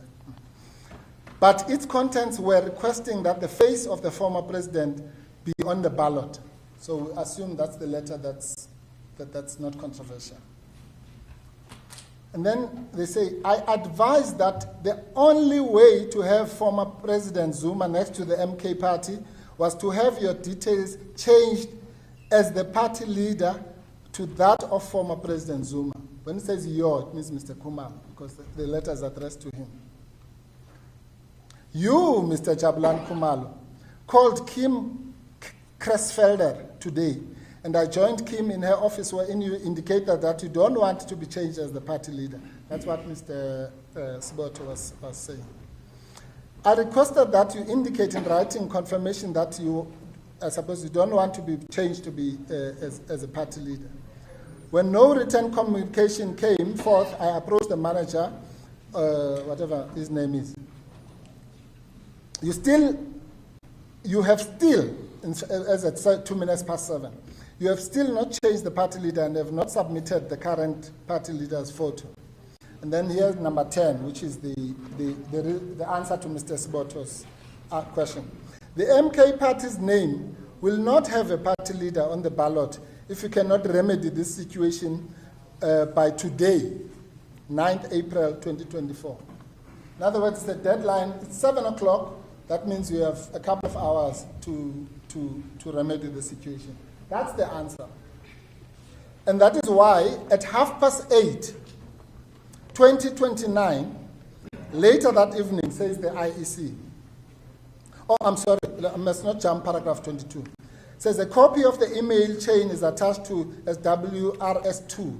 That's the email sent to Mr. Khumalo containing that manual, which he has not denied. There were also numerous telephonic discussions concerning the issue as appears from the emails. In other words, Mr. Khumalo, after that, was interacting with the IEC. And here comes the so-called forged letter. Later that evening, at 2029, Ms. Zuma Sambutla addressed an email to the Commission. In this email, she attached a letter dated 9th April 2024, in which Mr. Khumalo apparently communicated his resignation as party leader and Mr. Zuma's appointment. A copy is attached as WRS3, which is the same as JK6. the so-called forged letter. So that's all that happened. Mr. Khumalo was putting pressure on the IEC, and they made it clear what the policy says, that the two things go together. You can't have one and not the other. And then they gave him a deadline to rectify the situation. And the situation was rectified at 2029. Now, here's the rhetorical question. How would Ms. Zuma Sambudla have known about this communication between Mr. Khumalo and the IEC by email, by phone, and the deadline, and so on? If she was sitting somewhere else and she just imagined that at 8:30 I must just forge a letter and send it to the IEC without anyone asking for it, without any exhortation, without knowing about the telephone calls, without knowing about the emails. So it's obvious that Ms. Zuma Sambutla's version is correct, that all this was being done when they were presumably in the same place with the two eyewitnesses, and then they received they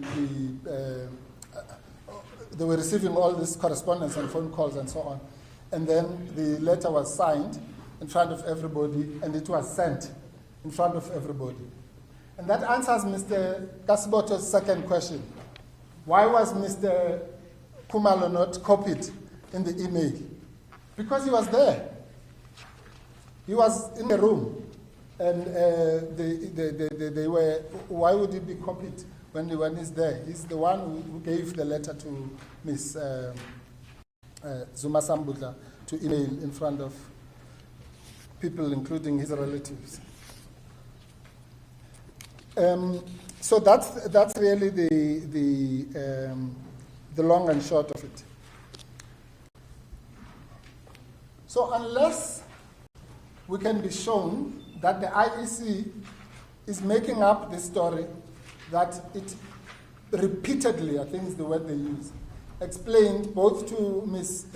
Zuma Sambutla and Mr. Khumalo that you can't delink the face of the party from the party leader.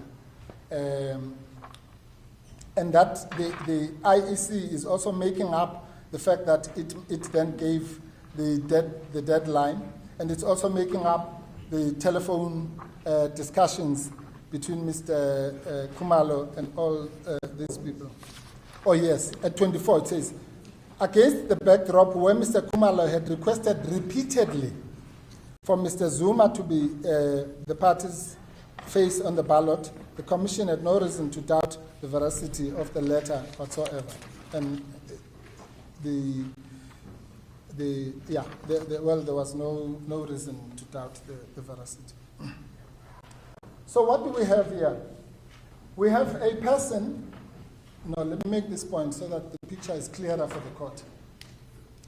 Remember, all this is supposed to be happening on the 9th of April, and then the Commission on the 10th.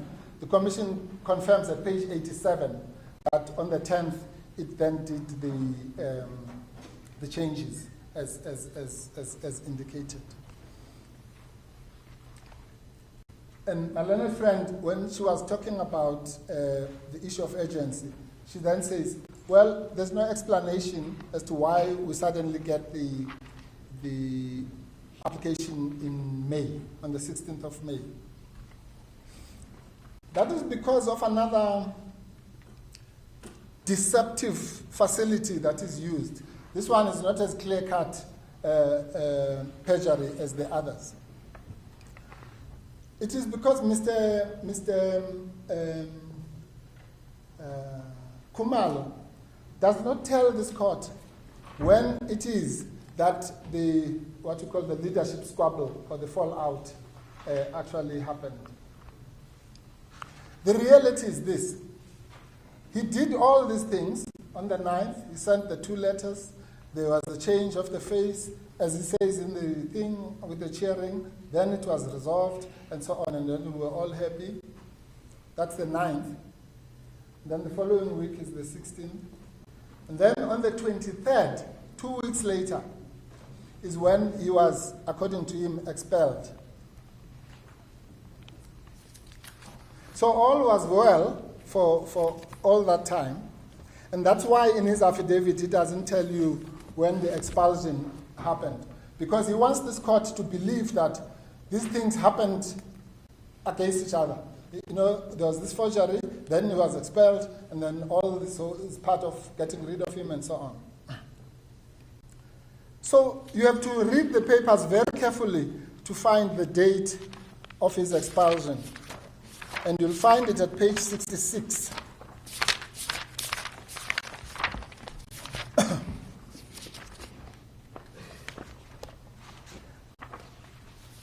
This is the letter that Mr. Khumalo writes to the IEC on the 5th of May. He says a whole lot of things which I don't want to bother the court about. But somewhere in that letter, hidden at paragraph 8, you find the date of his so-called expulsion. It says, on 23 April 2024, I was called into a meeting with several individuals who are not in the National Executive Committee, but who have been active in MKP. Mr. Zuma announced that I had been removed as president of the party and that he would henceforth become the president. Forget that, that's a new version now. Remember, the other version was that he just said, "Ngiyaxosha." Now, so let's forget that. But now he says he was being removed as president and he would henceforth. Somewhere in his affidavit he says, I was being removed as the president and a member. But let's forget all that. That will be resolved in the criminal courts. But the point I simply want to make is that we then find the date there, that's the 23rd. In other words, all the other 2 weeks was all very well until he gets expelled. And then he starts with his campaign of lies.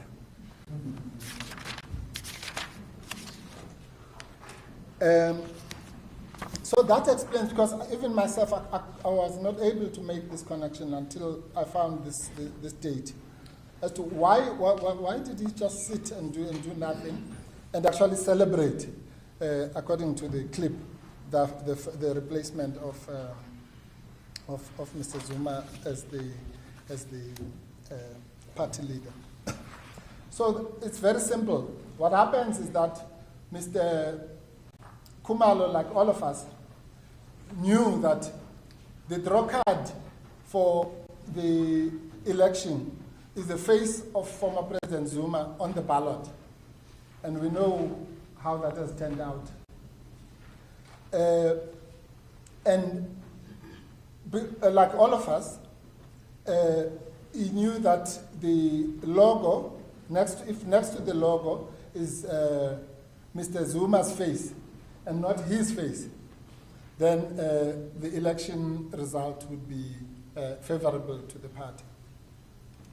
Knowing that, he was also informed by the IEC about what I call the symbiotic relationship between in other words, the price to pay for having former President Zuma's face on the ballot and getting millions and millions of votes is that he should resign as the party leader.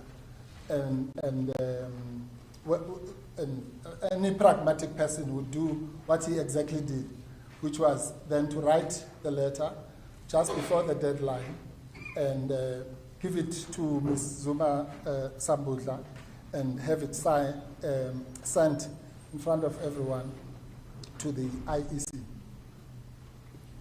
I'm quite sure if the IEC had said, we want this letter by the 12th of April, then the letter would have been sent on that day. But they said we want it today, 9 o'clock. They said that at 7 o'clock. So once the now disgruntled Mr. Khumalo, after his expulsion, which is not before this court, if he wants to fight that expulsion, he must go elsewhere. But once he was disgruntled about his expulsions, whether it's lawful or unlawful or whatever, is another matter. But once that happened, he then adopted this vindictive stance, which is fine. I would feel bitter myself if I was in his position. But what he's not allowed to do is to lie under oath in the process, because that is a crime. All of us would have been aggrieved, all of us would have maybe gone to court or not gone to court or whatever, or call those people who did that to you names. That's fine, that's human. But the line must be drawn at actually coming and having all of us sitting here on the basis of a pack of lies, demonstrable lies that he has concocted to I don't know to what end. So that's really the legal issue, because it goes to why his claim must be dismissed, as my learned friend said, but also it goes to the sheer abuse of the court process to an extent that one has never even seen. You know, this court previously found that Mr. Zuma had abused the court process. And let me tell you what the story was. It was because he had instituted private prosecution on a particular date, which happened to coincide with some political conference in Nazareth. It was a different court. We just happened to be sitting in the same building. Oh, yes, of course. It was this room. It was in this room, yeah. And but I take the point, yes. I happen to have been part of that panel. Yes, it's just a coincidence. I was on that panel. That part, I'm not going there. But it was in this room, but you're quite right, my lady. It was the Johannesburg High Court, the full court at that. But just as a point of reference, I'm saying Mr. Zuma had received a letter from the NPA, I think at the end of November. And then 2 weeks later, he instituted proceedings. And then because that date, which was 2 weeks later, happened to be the first day of the Nazareth conference, it was found that he did that to coincide with that conference so that the step-aside rule and all sorts of things like that should be triggered and so on. And on that basis, so on that basis, if you compare that to what I've just outlined to you, which is a clear, deliberate campaign to lie and to make up non-existent facts and not to respond to the counterfacts. To that situation, where Mr. Zuma had actually said, no, this was a pure coincidence, and indeed, I wanted to just do this before the holidays start so that it's all done, like all lawyers do, and it's out of the way. But here there's no version to explain these lies. And so on that basis, when the shoe is now on the other foot, surely the findings of abuse of process are warranted. Sorry, I just want to give the court some references. The famous court case of Beinash versus Wixley, which is the locus classicus on abuse of court process. 1997, bracket 3 SA 721, SCA at 313.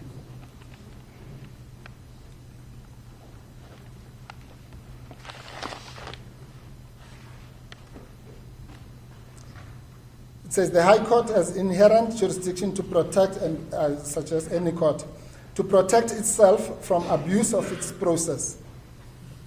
And then at page 734, G to H, this is what the court said. Abuse of court occurs, quote, where the procedures permitted by the rules of the court to facilitate the pursuit of the truth are used for a purpose extraneous to that object. And more than 100 years ago, well, yes, well, no, almost. In 1927, in SCJ, in Hudson versus Hudson, which was 1927 AD to 259 at 268, said, abuse of process happens where, quote, an attempt is made to use for an ulterior purpose the machinery designed for the administration of justice. So this court, unlike the criminal court, cannot impose any criminal sanctions, but it can certainly punish the abuse of its own process by a punitive court order, and hopefully also words that will show its displeasure at being abused, I mean, in the most extreme manner that I've ever witnessed.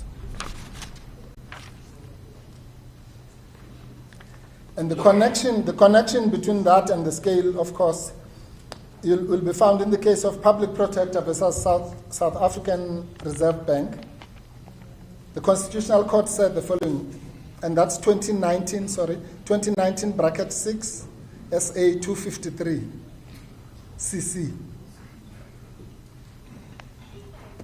The court said more than 100 years ago, INSCJ stated the principle that courts on the attorney and client scale are recovered when a court wishes to make its disapproval for the conduct of a litigant. Over the years,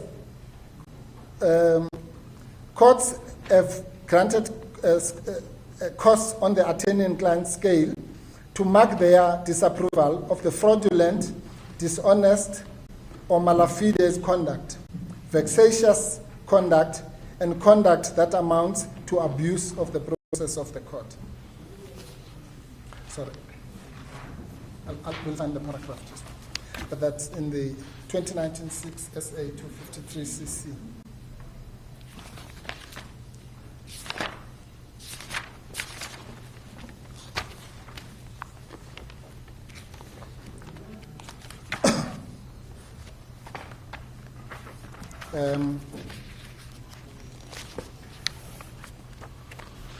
So let's then very quickly go to the two letters, page 62 and 63.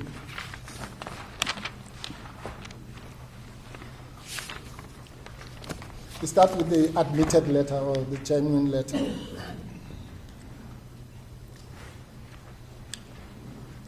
Now, you have to remember that this is now a Mr. Khumalo who sends the first letter. He says, this serves to confirm that in my capacity as the President of Congress, I hereby direct and authorize the Independent Electoral Commission to place in the final ballot paper next to MK Party logo and or brand, this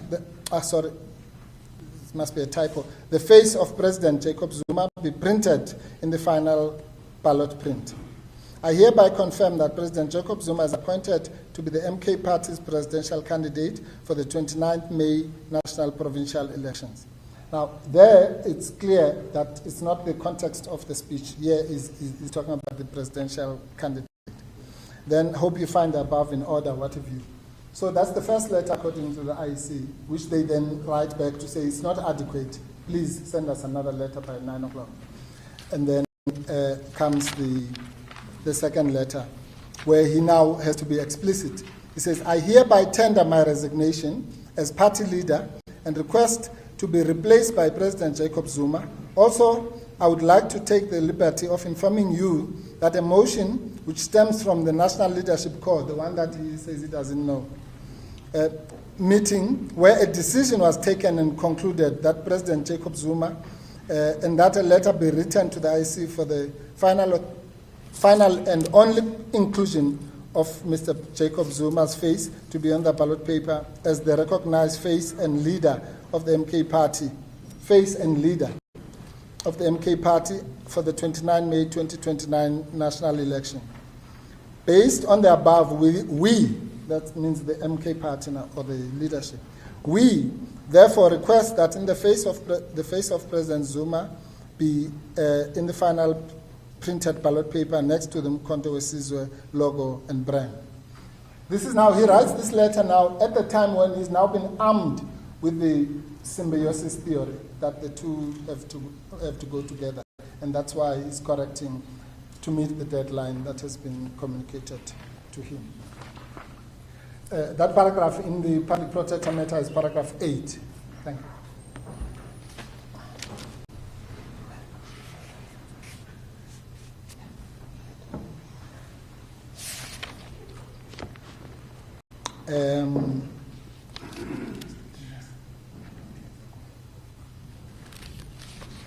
Sorry.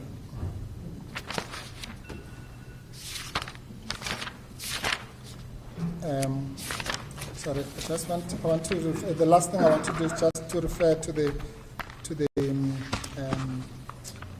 IEC. I'm sure Mr. De Beer will deal with it, but just to emphasize the issue of the sequence of events from their point of view, because this is very interesting. Obviously, the people from that I represent have the version of what was happening from their side, where the meeting was taking place. But fortunately, the court is in a better position because it's also given the mirror. It's like a movie. You now get given what was happening on the IEC side at the same time. So they write to them, and then after they write, what happens? Then there's an email, then there are phone calls, and then these ones respond and so on. So you almost have a split screen of what was happening in the evening of the 9th of April. Sorry, it's just, yes. Paragraph 109 in particular, where Ms. Kressfelder now puts it clear to Mr. Khumalo, and it's put in quotes, I think, for a reason, because it's probably a verbatim. It says, "Will you kindly send us a letter to change the party leader, or are you not going to?" That's what was said before the earlier exchange that I had.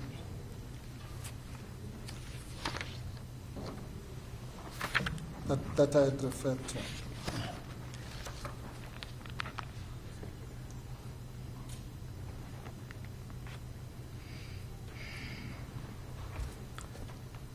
And at paragraph 9, just for cross-referencing, let's start at paragraph 8, 105 and page 105, sorry, paragraph 8 and 9. Paragraph 8 covers what Ms. May, my learned friend Ms. May spoke about. Up front, I must emphasize that the Commission denies taking any unlawful decision. The Commission amended its records to reflect a change in the party leadership in the MK party after it received a letter from Mr. Khumalo as the party leader. Commission has also no power in law to determine who the party leader of a party is. And then it says in paragraph 9, as I explained below, the letter was received late.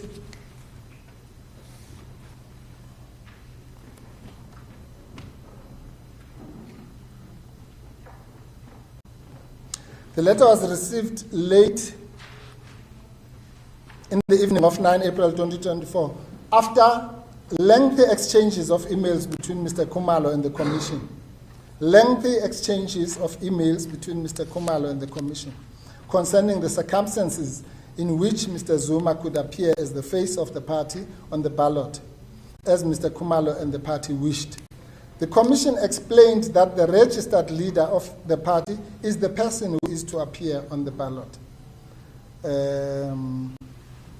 So that's the context, including where they explain the so-called policy.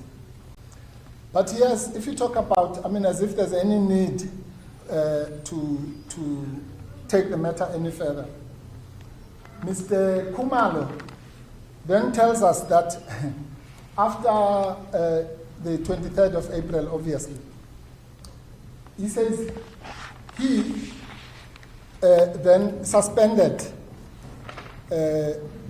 former President Zuma. Now, somewhere in his papers, he also says former President Zuma was never a member of the MK party. So he was suspending him from what?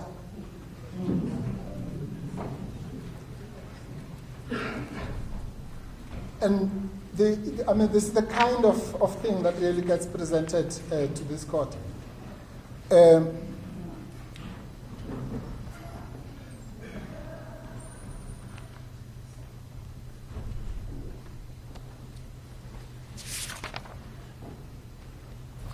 And again, if you follow that train, which we were not going to do, that train of thought, then it's clear that this was obviously after the fallout. These are issues which may or may not be resolved if they ever bring the correct application under Section 22A, big A, which is really what he should have done.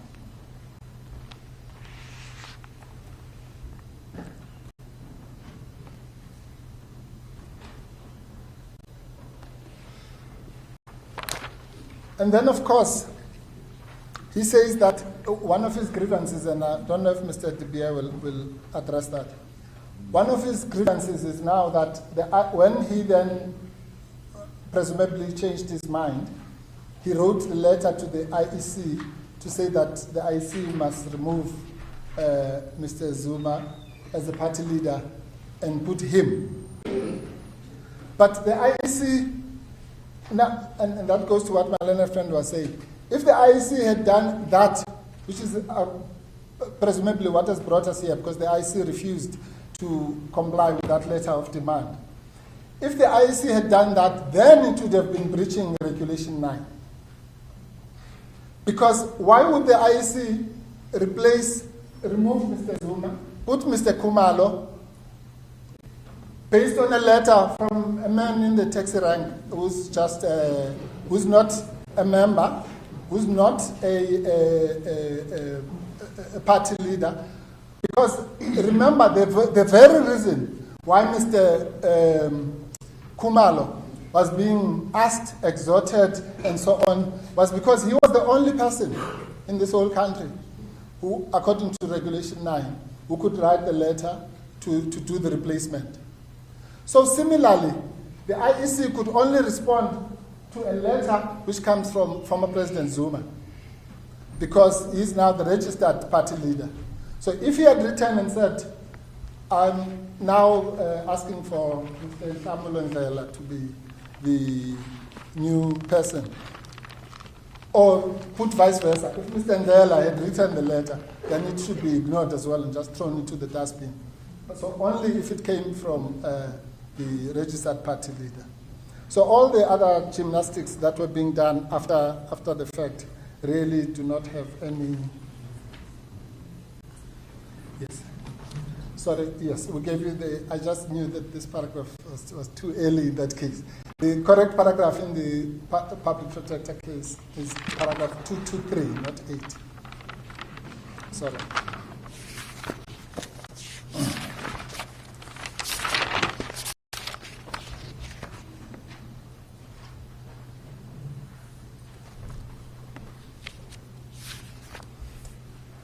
So we now know that Ms. Zuma Sambudla was, by the hand of Mr. Khumalo, the person who's supposed to be communicating with the IEC, but also was, despite his denial under oath, one of the persons that he had instructed should be inserted as a national leader. I don't even want to talk about the issue of the former president, because he says it very clearly in his speech as to the sequence of events, albeit that some of the dates might not tally with what we have.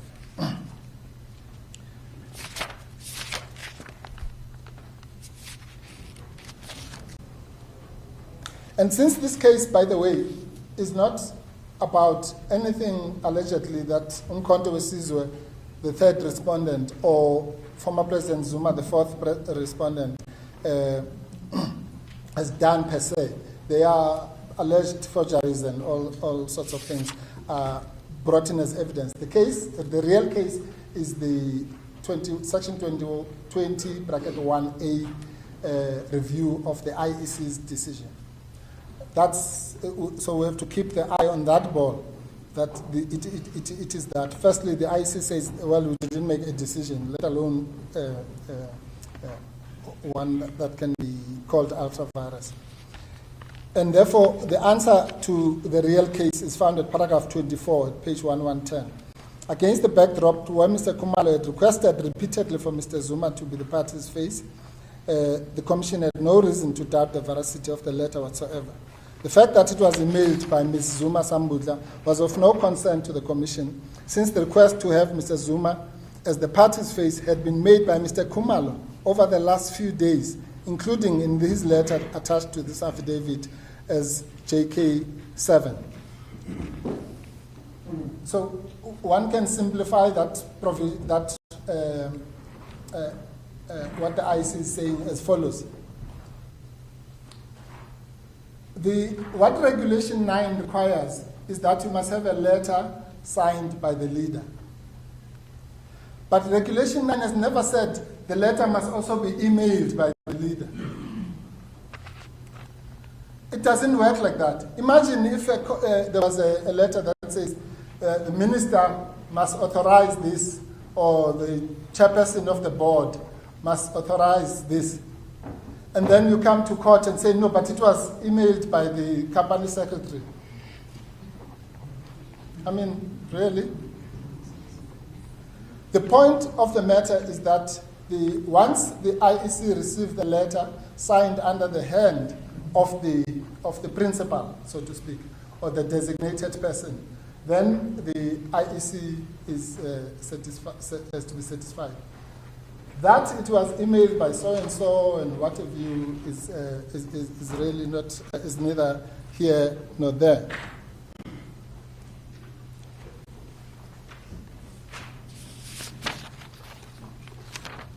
And that's why the IEC says in conclusion at paragraph 26, the Commission submits that it has acted lawfully and reasonably in the circumstances. End of the story. So unless if they can show that the Commission has acted unlawfully, unreasonably, irrationally, all the adjectives that we know, or adverbs that we know, then that's the end of at least the section 20(1)A case.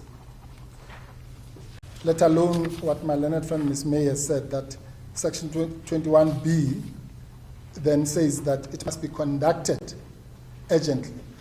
So the issue of urgency here is not just the normal Rule 612. It's a statutory obligation. It shall be conducted urgently. And then it says, and the decision must be given expeditiously. So the second part we can ignore. That's for the court to decide expeditiously. But the first part that says it shall be conducted expeditiously, urgently, is an obligation of the applicant, a statutory obligation of the applicant. And this court confirmed this in the case in Bloemfontein. Fortunately, two of the justices were in that court. This court confirmed this in the case of the ANC versus IEC and MK party in March, on the 19th of March, that the urgency is not solely, it's a statutory obligation, peremptory provision of the Act. Even if you cut it aside from the Rule 6, the non-compliance with Rule 6, which is an issue of condonation. That's where these issues always, they can be conflated. The urgency is the statutory requirement, and then the non-compliance with the rules is the one that requires a condonation application. And we know here, in the case where there's no condonation application, you don't even have to go to the issue of good cause or no good cause, prejudice or no prejudice, full explanation or no full explanation. There's simply no application before you for condonation. So this case, with the greatest respect, should be determined on the same basis as the ANC versus IEC and MK Party case, where the court obviously dealt with the merits, but really it did so for the sake of completion, so that if anyone wants to appeal, they have the full judgment of the court. But quite frankly, that case was decided on urgency, on condemnation, on jurisdiction, on locus standi, before we could even go to the merits. But the merits were dealt with because there's a case of Jordan, which says that in the Constitutional Court, which says that even if a court decides a matter on one point, it must still give a full judgment, because otherwise an appeal court would not have the benefit of finding on another ground.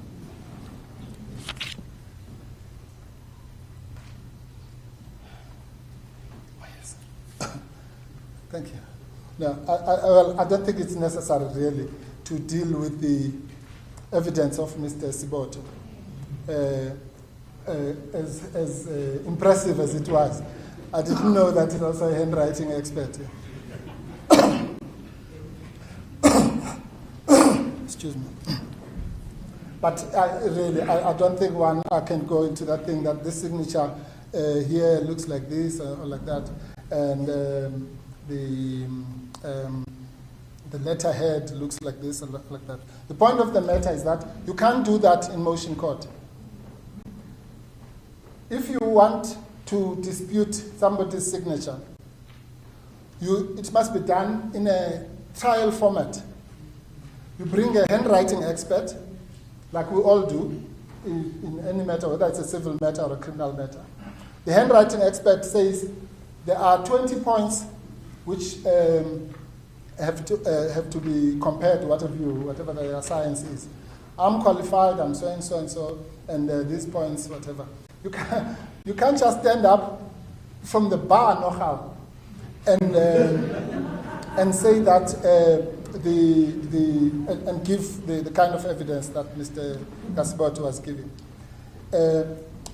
And if you don't do that, then the matter has to be determined according to the rules of opposed motions, which is that the version of the respondent, that's what Justice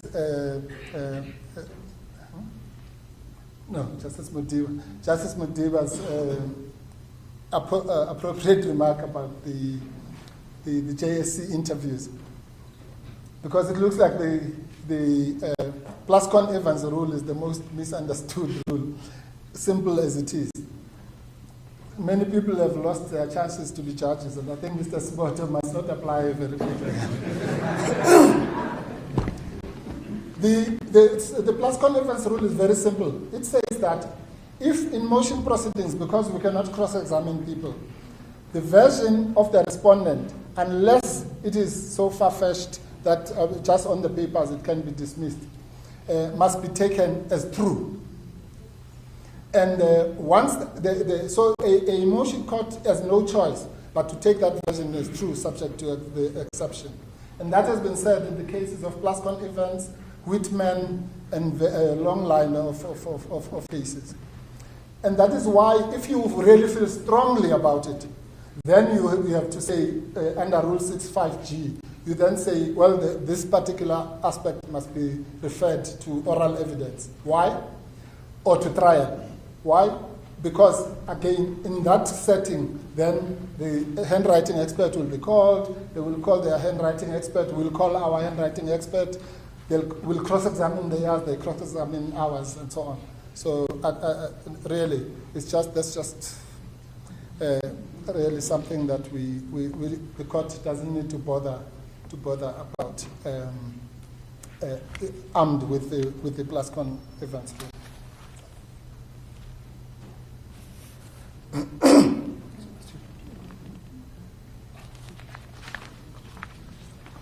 Well, then on the relief that we seek then,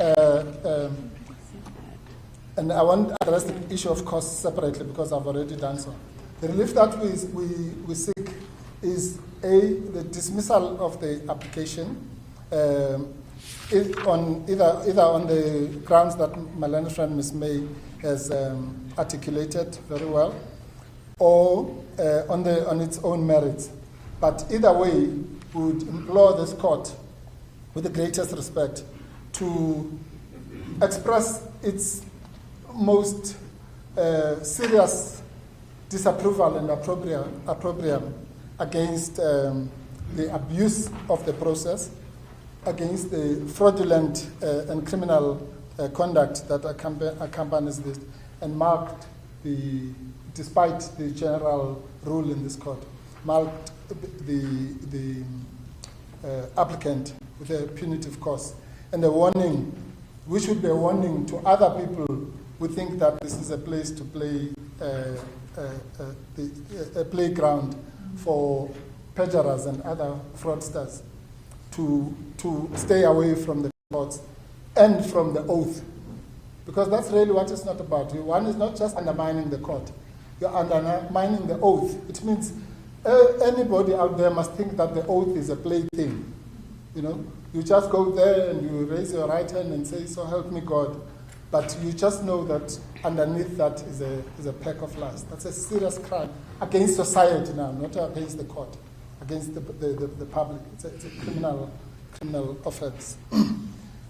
And so, as I say, because we just don't have the time to explain the gravity of the matter, the court, we trust that the court, just on the 3 or 4 counts of perjury that we've referred to. But whatever the court says or does not say about that, I can assure you that both Ms. Zuma Sambudla has given instructions to her lawyers to mount a serious case of defamation against Mr. Khumalo, and will lay charges, as she says, as it is put in the papers, will lay criminal charges for perjury. So this court doesn't have to, as I say, deal with those issues in detail. It must just express its disapproval at being abused.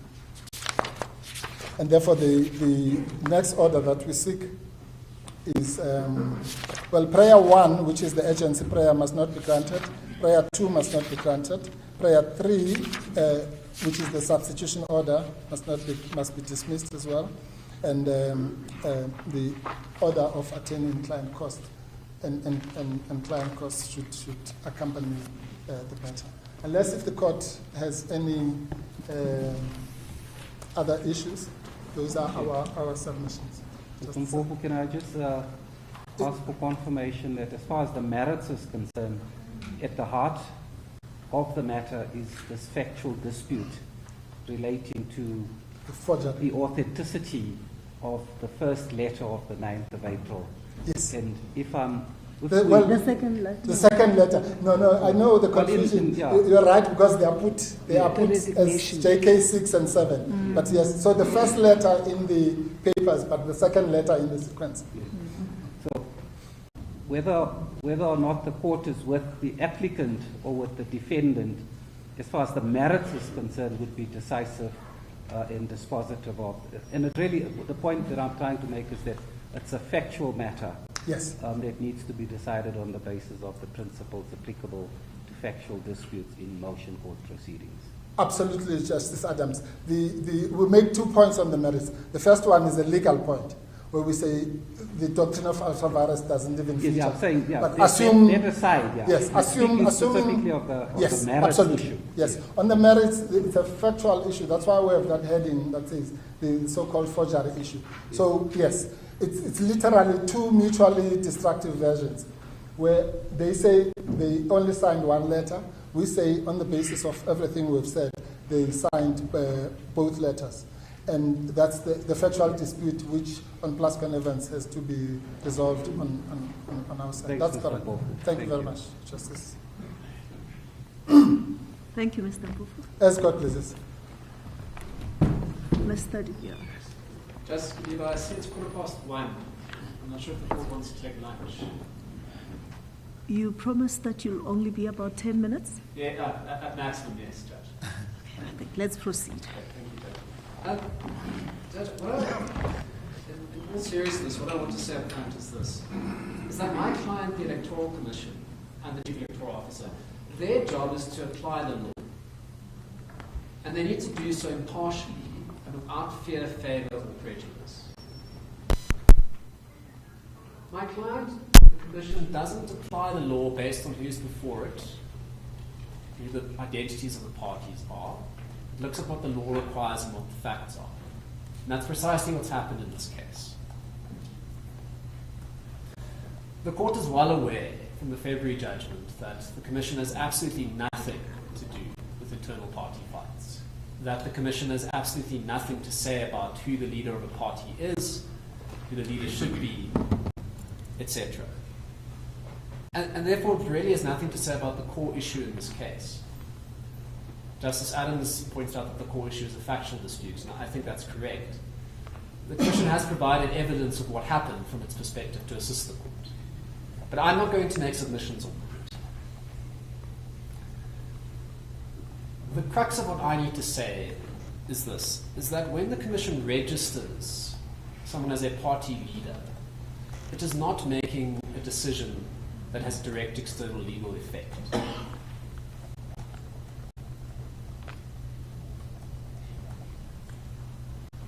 When the Commission in its record says Mr. De Beer is now the leader of whichever party, it's not declaring that he is the leader and not making a binding decision.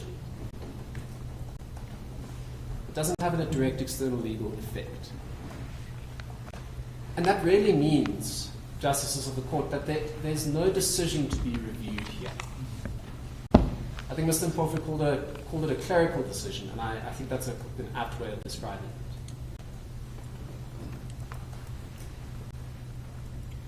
So when the Commission records in its records that Mr. Khumalo is the leader, or someone else is the leader, the Commission is not not exercising a public power that has binding effect in the world that's capable of legal review.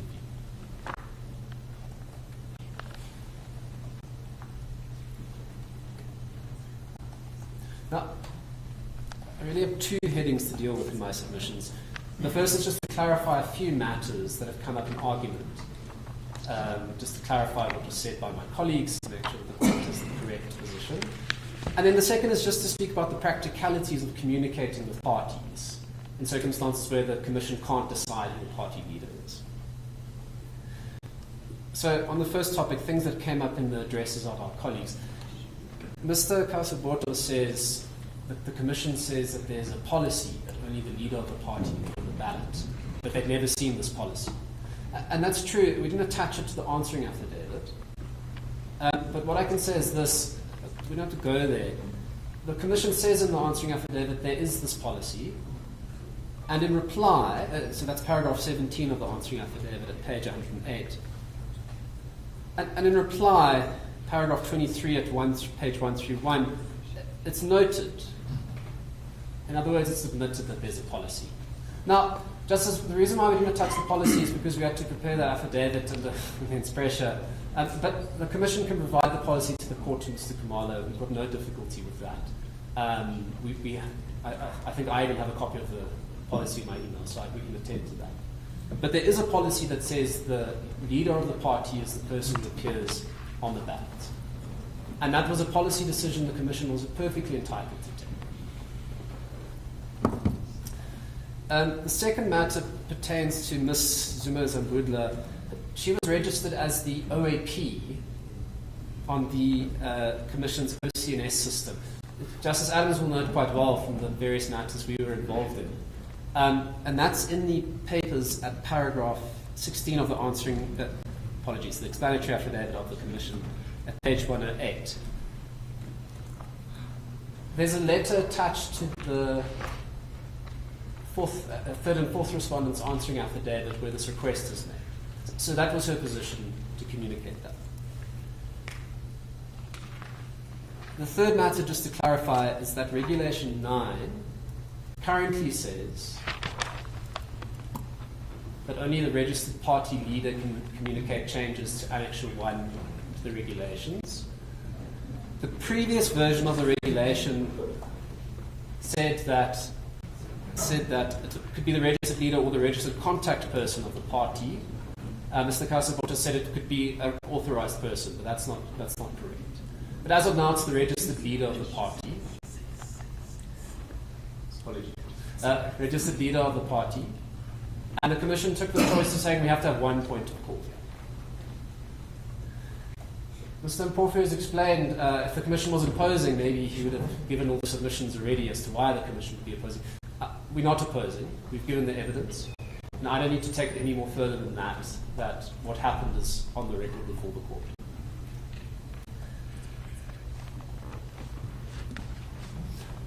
On my second topic, the question of communicating with parties, we all know the Commission needs to speak to parties. Around elections, there's 1,000 things to be done. Candidate lists have to be submitted, parties have to pay deposits. So, in order to deal with this practical problem, the Commission requires parties to say, this is who you can speak to when we're making changes to it, and that's in the regulations that have been referred to.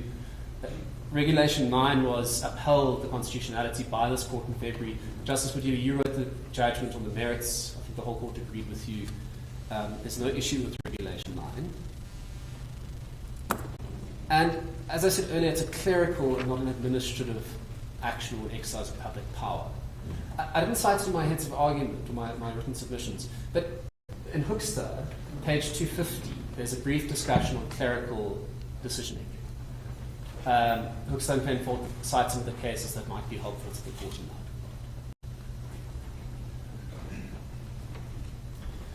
Justice Madiba, unless there are any other questions that I can assist the court with, those are my submissions.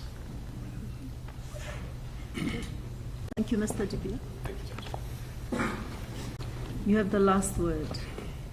As the court pleases. I think as a starting point, in response to the submissions that you've heard on behalf of the third and the fourth respondent, is to start with this basic point, which I think is fundamental, and that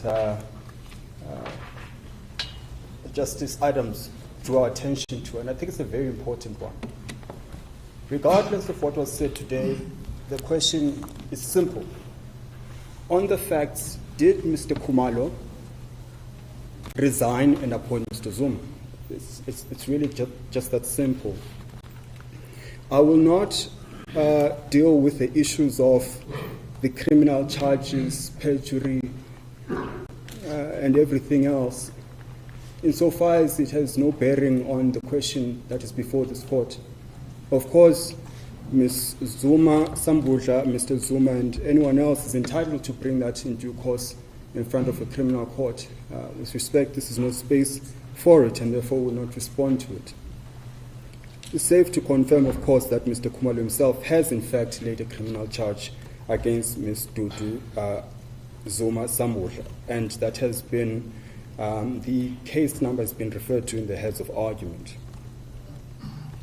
That's the one aspect to my response. I'm going to start off by responding to my learned senior, Mr. Mpofu.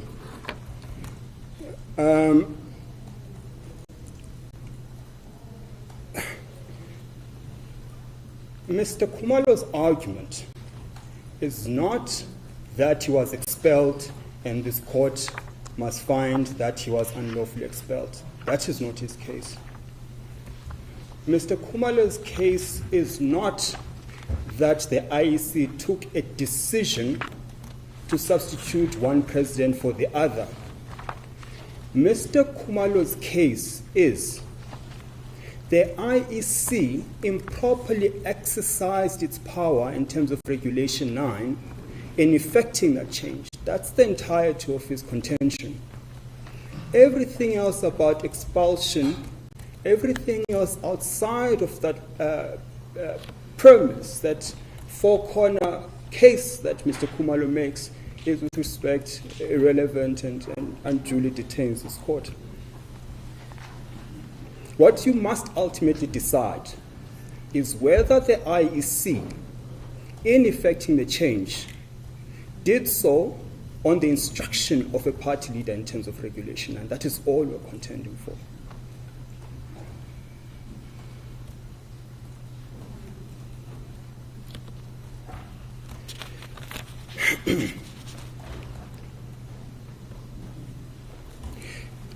Then there's an attack that all we ask for over and above the declaratory is a substitution order and to do not contend for a remittal and so on. I mean, of course, if you are with us on having the inherent powers to pass just and equitable orders, then if you take the position that it's a remittal instead of a substitution, of course you've got that power. But the IEC itself says, we will abide by the decision of this court, and to the extent you direct that we change the president registered with IEC, we will do so. That's the IEC itself saying they are content with the substitution order.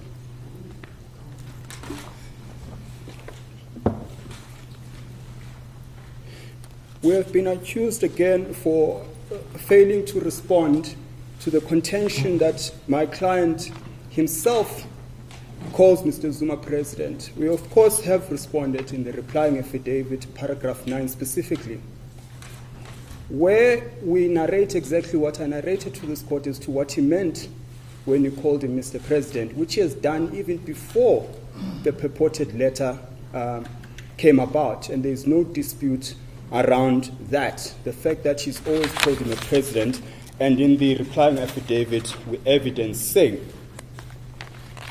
And I had suggested earlier on that context is key in this respect, and at paragraph, page 142 of the bundle, if you go to, and I don't want you to go there, it's just for purposes of recorder, when you eventually view the footage, what you will see Mr. Khumalo say is, on the 12th, the ballot paper of South Africa indicated who will be present, who will be the president of Mkhondo Sizwe supposed to be.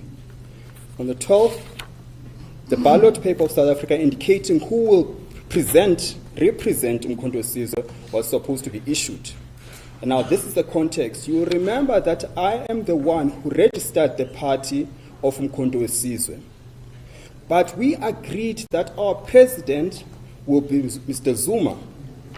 Now, we have never had any different decision, but we had agreed that we'll deal with this matter in this way. What is that way? He says, that is why on the previous Friday I wrote a letter to the IEC to say that Mr. Zuma is the one who will be on the ballot paper to be next to the logo.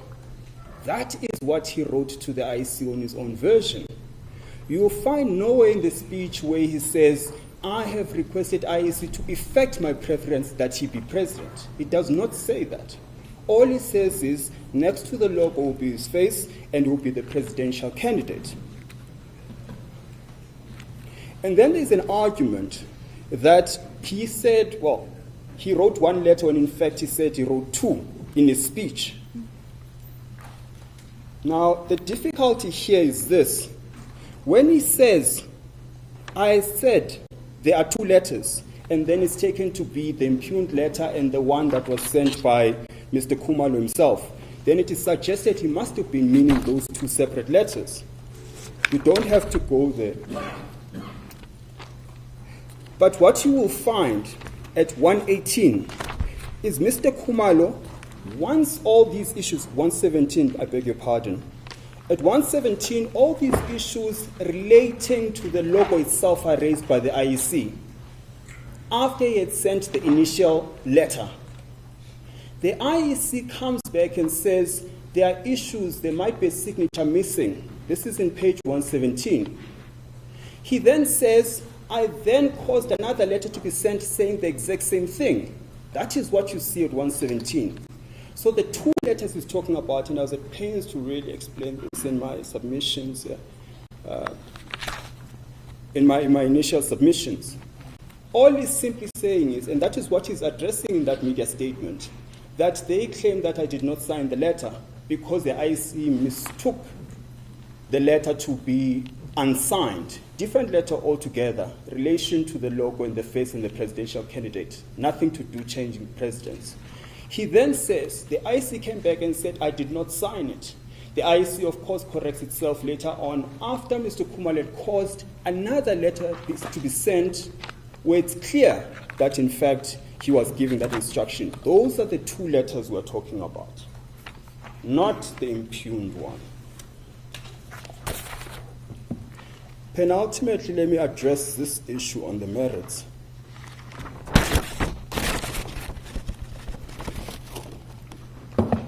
My senior and my learned friend on behalf of the IEC say there's this policy, and of course it's been conceded that this policy has never been finished, at least not on the papers.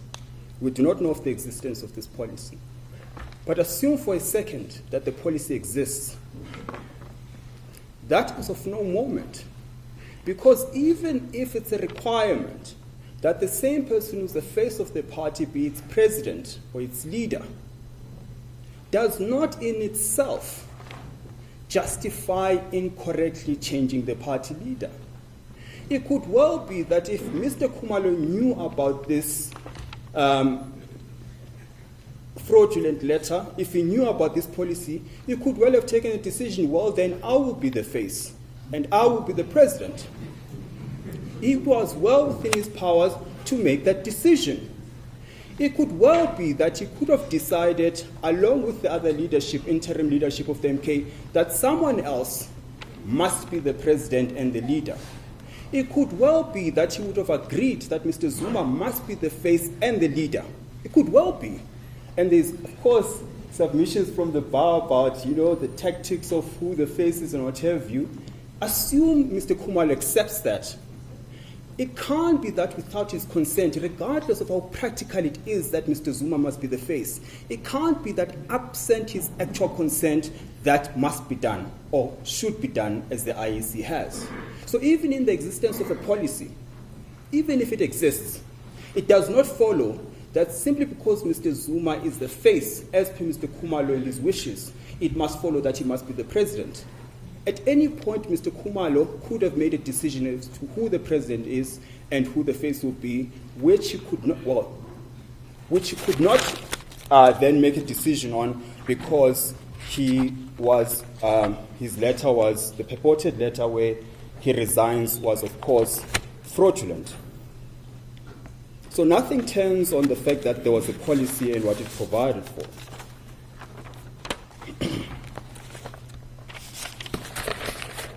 Lastly, on the question of, and then Mr. Mpofu had suggested that, well, if Mr. Khumalo did not tell Ms. Zuma of this request from the IEC that the same person who's the face must be the presidential candidate, how would she have known if she was not told by Mr. Khumalo? Well, she would have known because she's copied in that email from the IEC. So if you have reference to page 115, where the IEC writes to Mr. Khumalo saying we need to have one face who's also the president, Mr. Duduzile Khumalo is copied in that email. Ms. Duduzile, her face certainly does not suggest she's a mister. Now, she would know because she was copied in that email. In response to that request, Mr. Khumalo vanishes. And the reason given for Mr. Khumalo being copied is because he was in the same room. With respect, that is an untenable proposition.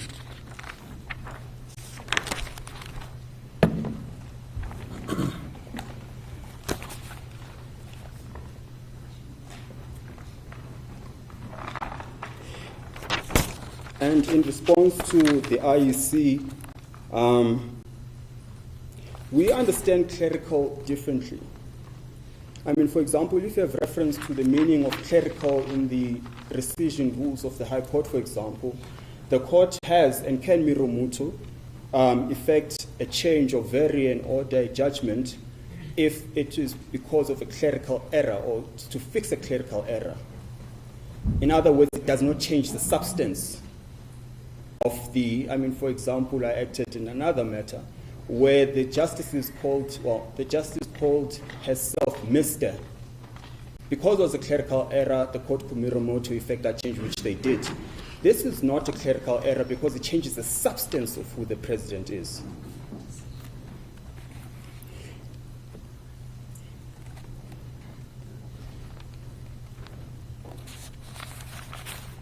Finally, as to whether a decision was taken or not, Hoekstra explains that a decision is one that has an external legal effect, adversely affecting the rights of one. That is precisely what you're contending for here. Decision is not decision in the ordinary grammatical sense, at least legally. It's got all those elements, and those elements are the ones I'm suggesting, and they are met in this case, because that is precisely what Mr. Khumalo is contending for. Finally, I will deal with the procedural issues that were dealt with by my learned colleague, Ms. May.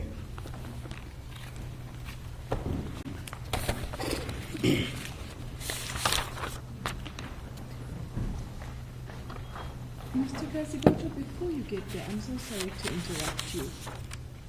But what I don't find in the replying affidavit to the Commission's explanatory affidavit is a response to the conclusion that the Commission reached in the context, because as you've so rightly said, context is everything. In the context where Mr. Khumalo said in an email to the Commission saying to him, we can't put someone on the ballot paper who is not the leader. He says in writing to the Commission, I will sort out this confusion. Yes. Then there's a letter which the Commission accepts as him sorting out this confusion. Yes. Then the ballot appears with the president, the former president's photo on it. Yes. And Mr. Khumalo somehow accepts that this has happened without him having sorted out this confusion. And he doesn't explain how this happens if it's not as the Commission says it happened. Yes. So his replying affidavit doesn't actually refute what the Commission sets out in its explanatory affidavit. No. Can you maybe put me right on that? No, absolutely. I accept the question, and it's a very fair question. One's face appearing on the ballot does not in itself mean they are the president. We accept that there's a policy that provides for that. But ultimately, the question that has to be answered is, was it with the authorization of Mr. Khumalo? We suggest not. What had happened is, after Mr. Khumalo said, I will sort it out, which was the 9th, the very next day the decision, or rather the change, was effected by the IEC. Mr. Khumalo then says, I do not know, I've not taken instructions on it, but it could well be, I do not know what his position is about when he saw the ballot. When he saw the ballot, did he see the ballot? I do not know. But you accept that the explanation is not there in the reply? The explanation is there, not in a sense of I am upfront responding to the reply, because he gave a version in his founding affidavit of what happened. And his version is exactly what he's saying now, which is I've never authorized it. And then perhaps let me then deal with the question of the ultra vires. Mr. Khumalo simply says the changing of the president, the presidential leader, or rather the leader of MK party, was taken improperly. That's what the pleading says. What ultra vires is, you're exercising powers outside of the powers we have. That is what we mean by the unlawfulness of the decision. The IEC has no power to effect that change without the authorization of the leader. And to the extent they do so without that authorization, then the decision is unlawful. And that's the contention that he's making. And we're saying Regulation 9 confines the IEC. To the extent they exercise power outside of that, then they're clearly not relying on Regulation 9 in so exercising or in so making that change.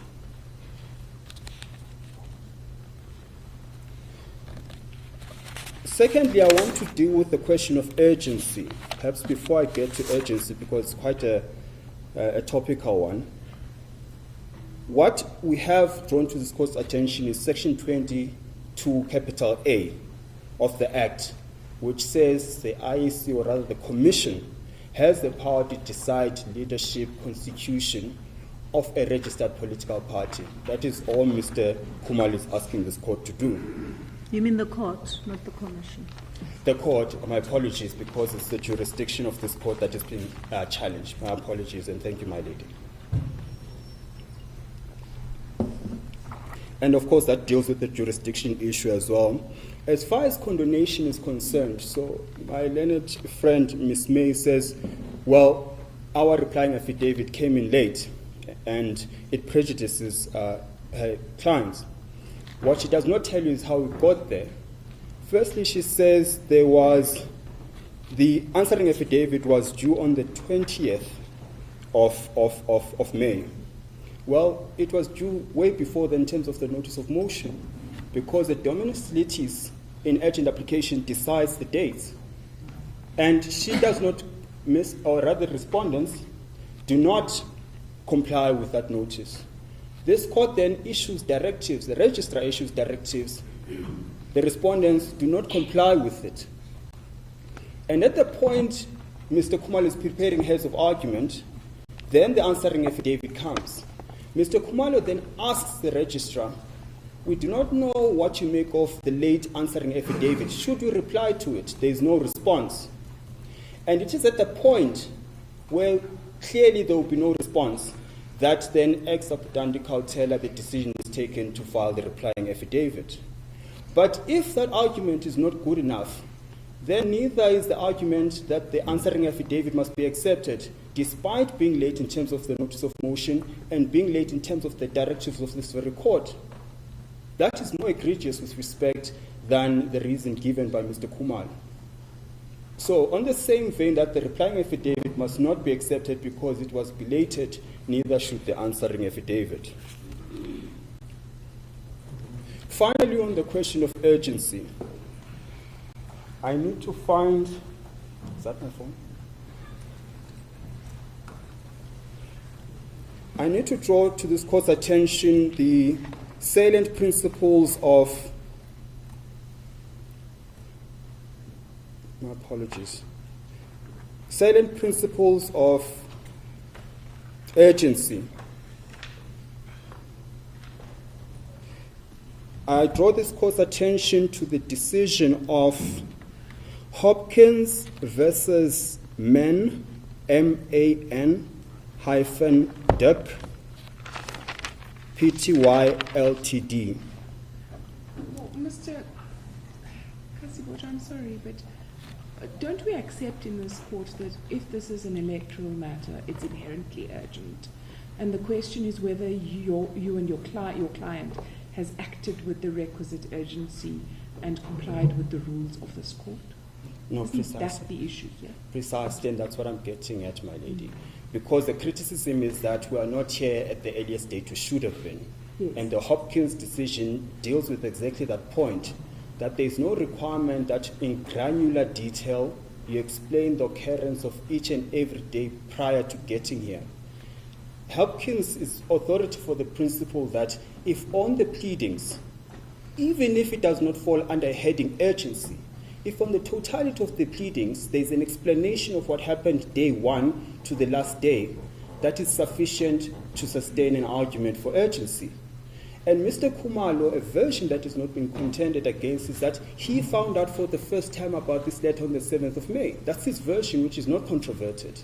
He then says, I took the first step on the 9th of May when I wrote to the IEC saying, on what basis have you done this? Now, for him to spring to court when there are obvious measures that he could employ, such as engaging the IEC, I can imagine if the next day he found out he was in front of this court. The obvious question is, well, did you take any steps to the IEC, bring to your attention the errors that they've committed? That would have been the obvious question. And then there's no response to that. And at a later stage, and I understand it was the 16th of May, I think it was, when the 10th of May rather, when the Court had the matter, As soon as Mr. Khumalo knew that was happening, he argues that it makes sense that that court at that level deals with the matter rather than bring it here only to go back to the Crown Court again to decide the same issue. That is what he has done. And now this court on the 3-day rule says unless there's justifiable cause as to why they do not comply with the 3-day period. And his submission is precisely that. He exhausted every other reasonable measure before concerning this court with an application that could have easily been resolved internally within the MK or with IEC or by the Constitutional Court itself, and that explains why we're here. And of course, Mr. Khumalo cannot be responsible for what happened since when he wanted the matter to sit here, because that was exclusively caused by the delay by the respondents. And so it's not a cast in stone rule that if you are 3 days late, then you're out. You must justify that lateness, and that is how he justifies the lateness.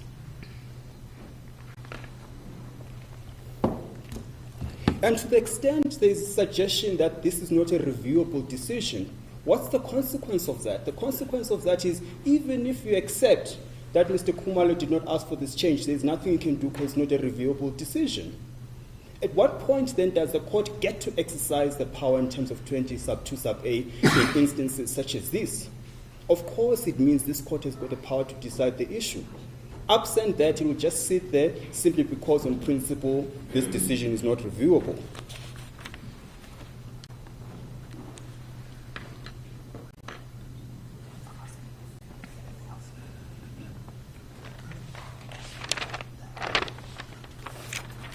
Oh yes, the order crowd principle, with respect, it doesn't apply here because there aren't two separate applications. There's one application which challenges the regulation. It has nothing to do with the expulsion, as I've already stated earlier on. And unless the court has got questions that it seeks that I address, I think that is the sum total of my submissions. Thank you, Mr. Saboto. Sorry, Justices, unless there's an objection, it won't even take a minute. Just one issue that I forgot to raise. There was a suggestion in the papers and this morning as well about what was said in the Constitutional Court by counsel. The issue is the way it's put in the papers and the way it was put this morning is somewhat different. That's probably why I didn't address it, because this morning it was put more correctly. The suggestion in the papers is that counsel in the Constitutional Court said that Mr. Zuma does not claim to be the president. That's not actually what was said. What was said in the Constitutional Court is that Mr. Kasboto, fortunately he was there, not Mr. Khumalo, who's done the affidavit. Mr. Kasboto tried to present the matter, and he justified it by saying that he just wants to clarify to the Constitutional Court who the president is, that it's not Mr. Zuma, it's Mr. Khumalo, and so on. And I stood up and said what Mr. Kasboto said this morning. These are the words he says. He says, I said, where does it say that? And that is true. That's exactly the point I was making, was that in the constitutional matter, there's no issue about the presidency. So why is he coming to that court to deal with it? So I just also wanted to clarify that. And Mr. Kasboto is nodding because he was there, as I say, unlike anyone else who alleges that. And I appreciate his collegiality in that regard. As a court, please. Thank you, Mr. Mpofu. We've come to the end of today's proceedings. I'd like to thank all the legal teams for their assistance. We will be deliberating on the judgment and rendering a written judgment. Judgment is reserved and the proceedings are adjourned. As the court pleases. I indebted to the courts.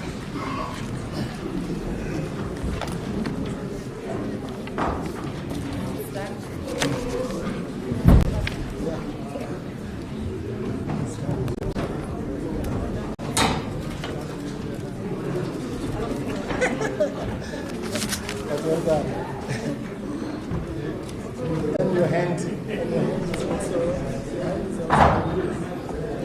not amenable